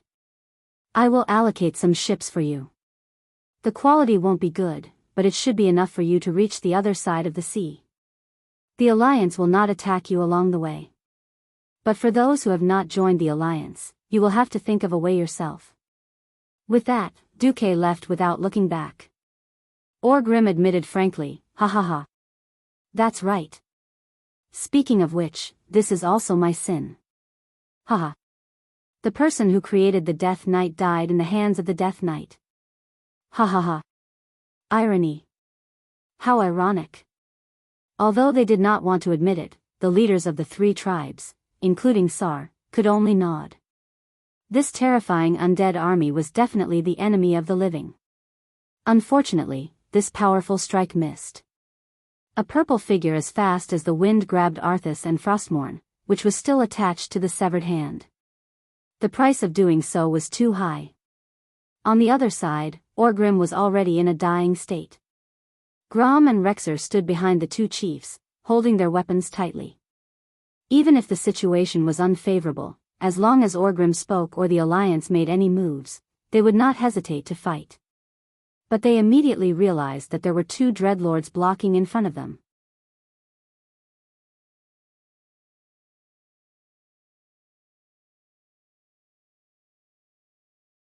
Chapter 752. When the Alliance and the Horde broke off contact and the Horde's army retreated to the west, the 80,000 Scarlet Cross soldiers set up camp next to the Dalajan. A large group of lieutenants and colonels surrounded the main tent. What are you doing? Are you trying to rebel? Mograine was a little angry. These were his soldiers. When they were almost attacked by the Scourge and the Horde, they were all obedient. Now they were rebelling against Duque? Wasn't this a slap to his face? No. Marshal Mograine, we just want to know an answer from Commander-in-Chief Marcus. Regardless of whether the answer is in line with our wishes, we are still the soldiers of Rotterdam and the Alliance. A brigadier general, who was obviously elected, saluted impeccably, then asked the question on everyone's mind, why did you let the Horde go? Duque's eyes were like lightning. He looked from left to right, then raised his chin slightly. Before I answer your question, let me ask you a question. Do I, Duke Marcus, look like a traitor of the Horde? Everyone was stunned, then looked a little embarrassed.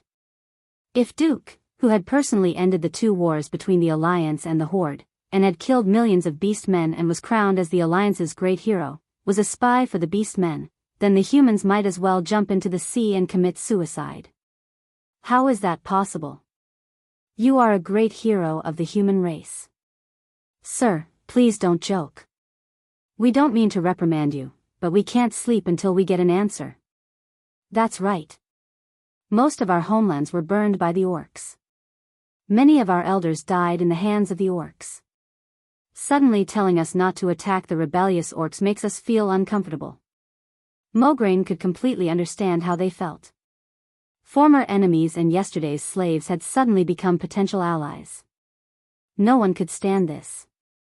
But what if they angered Duque and caused Duque to abandon Lordaeron in a fit of rage? Mograine and Abendis were both furious. Duque waved his hand to stop Mograine and Abendis, who were about to explode, and said with a smile, "So, what do you think we should do?" Someone shouted on the spot, "Destroy the Doomsday Army first, then hang those orcs who dared to kill the prison guards." Duque continued to ask, "Okay, next question. Do any of you know how many soldiers the Calamity Troop has?" 1 million. This was a conservative. Don't even mention a million. As long as we have a complete formation and FFF flamethrowers, we won't be afraid even if they come at us with 10 million.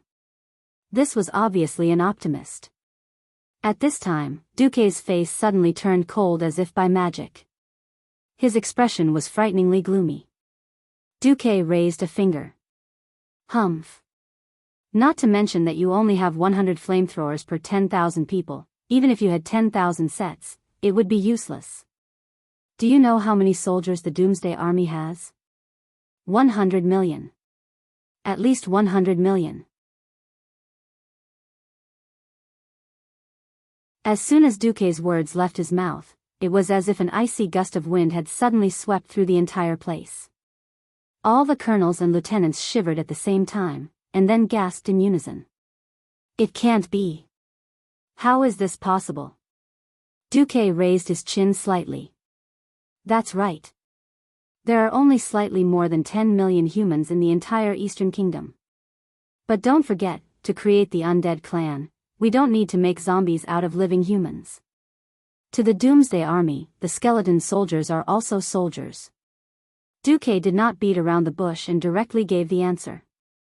When the colonels and lieutenants heard this, it was as if they had been struck by lightning. They all stood rooted to the ground and were speechless for a long time.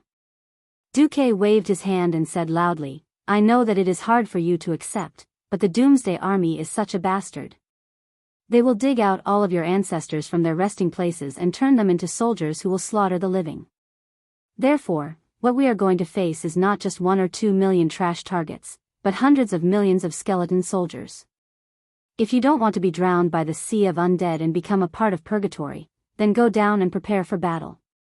The officers dispersed and hurriedly returned to their own platoons and squads to announce this terrifying fact to the soldiers. For a moment, the barracks was filled with screams and curses. Mograine was a little embarrassed. "Duque, thank you for your hard work." No.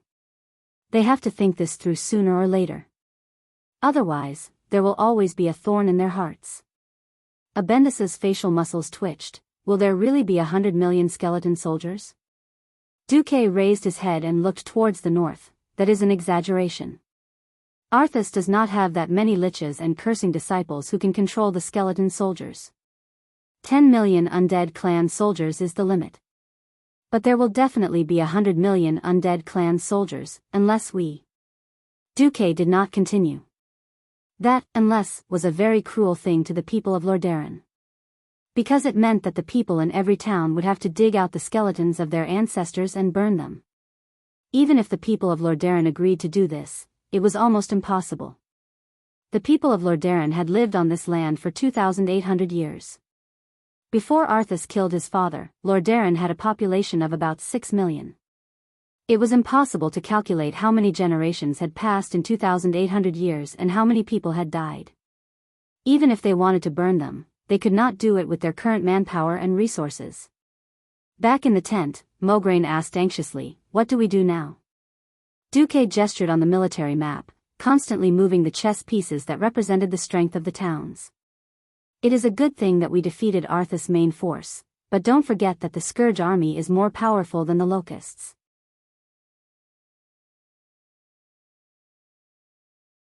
We need to quickly contact all the towns of Lordaeron and gather all our forces. Those who should retreat, retreat, and those who should defend. We cannot let the Scourge army expand endlessly." Seeing the direction in which Duque was moving the chess pieces, Mograine and Abendis almost broke down. If someone else had done this, they would probably have cursed out loud. This was because Duque had completely vacated Lordaeron and withdrawn all the troops in the Tirisful woodlands and silverpine forest to the North Stream coast. In the east, he directly abandoned the holy city of Stratholme and withdrew all the troops to the Lights Hope Chapel and Tyr's Hand in the east. Nearly 2,000 kilometers of land in the east and west were all given to the Scourge army in one go. Maugraine's eyelids twitched. "We can't use the Soderer River as a line of defense," Duque interrupted him. "If Caer Daren is not the nest of the Church of the Damned," the faces of the generals in the tent turned pale again. There were a few generals who wanted to argue, but Duque took out his trump card, Queen Kalia's staff. "In the name of the commander of the Alliance and Queen Leah Menethil, I demand that you carry out this order. Those who refuse will be punished as deserters."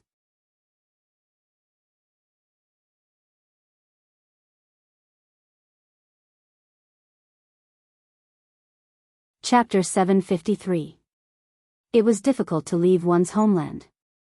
This was an emotional bond that humans had in any era and world. The land gave birth to life, and the land gave birth to emotions. Duque understood the feelings of the soldiers of Lordaeron. Unfortunately, as a commander and a traveler who knew the course of history, he knew what he had to do.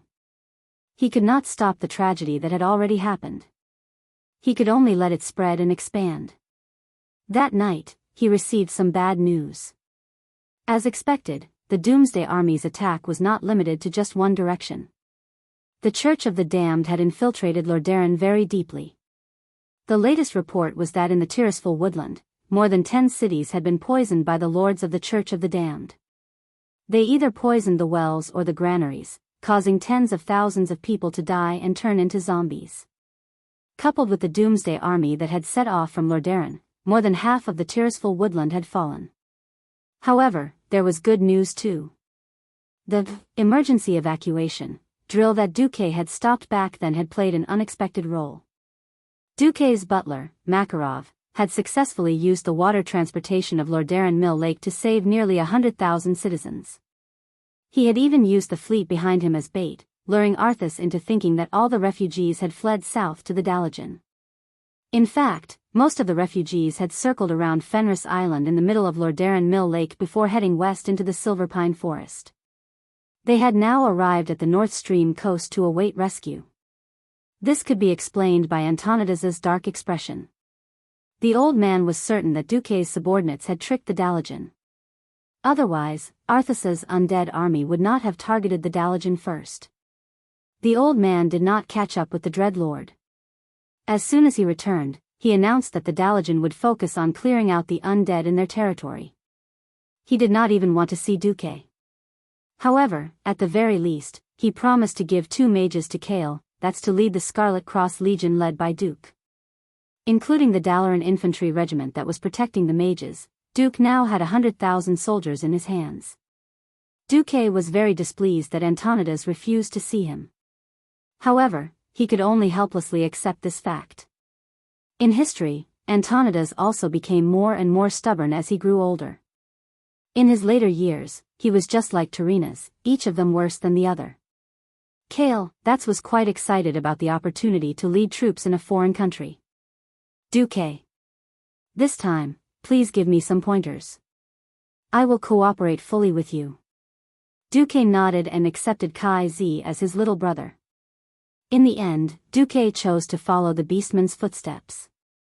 However, his target wasn't the South Flow Coast, but the North Flow Coast.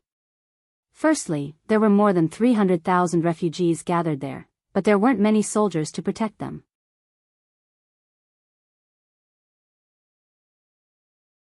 Secondly, Duque did not dare to go to Stratholme through the Alterac Mountains. In the steep terrain of the Alterac Mountains, the most commonly used battle formations were useless. In such narrow and steep terrain, there was no need for an army of 10 million undead. 500,000 skeletons could jump down from the top of the mountain and carry the soldiers down the cliff. No matter how many elites the humans had, it was useless. Humans were not undead, and even the most elite soldiers would be tired. That night, Duque had to let the soldiers have a good rest. Throughout the night, Duque had to run to the South Sea city-state. The sky near the Dalajan had been shrouded by the canopy of undead, and communication had become very bad. Only in the South Sea city-state could Duque use magic to communicate with other countries. At the same time, Arthas was not having a good time. He found that his soul seemed to have fallen into a state of confusion. When he came back to his senses, he suddenly found that he had returned to the place where he had led the million undead army, the outskirts of Lordaeron. He finally recognized the guy who had saved his life.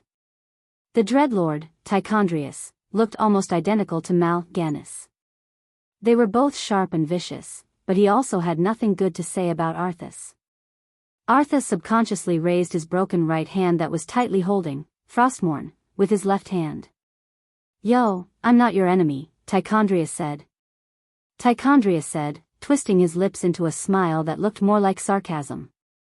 "But don't expect me to comfort you. Although you killed your biological father and handed the kingdom to the Scourge army, you passed the first test. The Lich King is initially satisfied with you. But you, look at what you have done." Arthas was silent. "You actually retained so many human emotions, causing you to be completely unable to use the power of Frostmourne. Ugly. Too ugly." Arthas felt two completely different emotions attacking him at the same time, shame and anger. "Yes," he replied, trying to maintain a calm and powerful voice in front of the great demon. "I was wrong. I haven't completely forgotten the people and things I used to love. I feel regret for my failure, and I feel ashamed for losing to Duke Marcus." "Very good." The Dreadlord sneered. He was satisfied with Arthas's honesty. Next time, I will definitely kill Duque. I will imprison his soul in Frostmourne. I will let him suffer eternal torture. I will also kill Jaina and turn her into a banshee." But at this moment, another voice came from the depths of his heart, not from Frostmourne. "You're lying. You can't even harden your heart to kill Jaina." For some reason, he suddenly felt very envious and jealous of Duque, who completely owned Jaina even when he was missing. He knew that a real Death Knight should not have emotions. But he just could not control himself. He suppressed his emotions. Yes.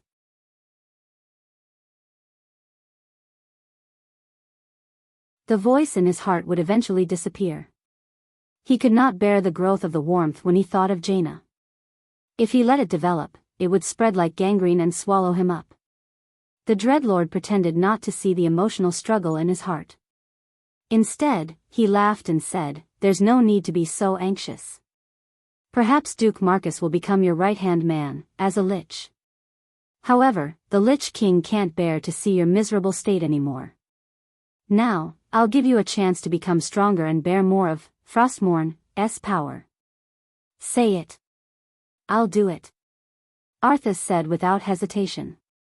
"Right now, there's a group of uninvited guests trying to break into the throne hall that belongs to you and steal your father's remains.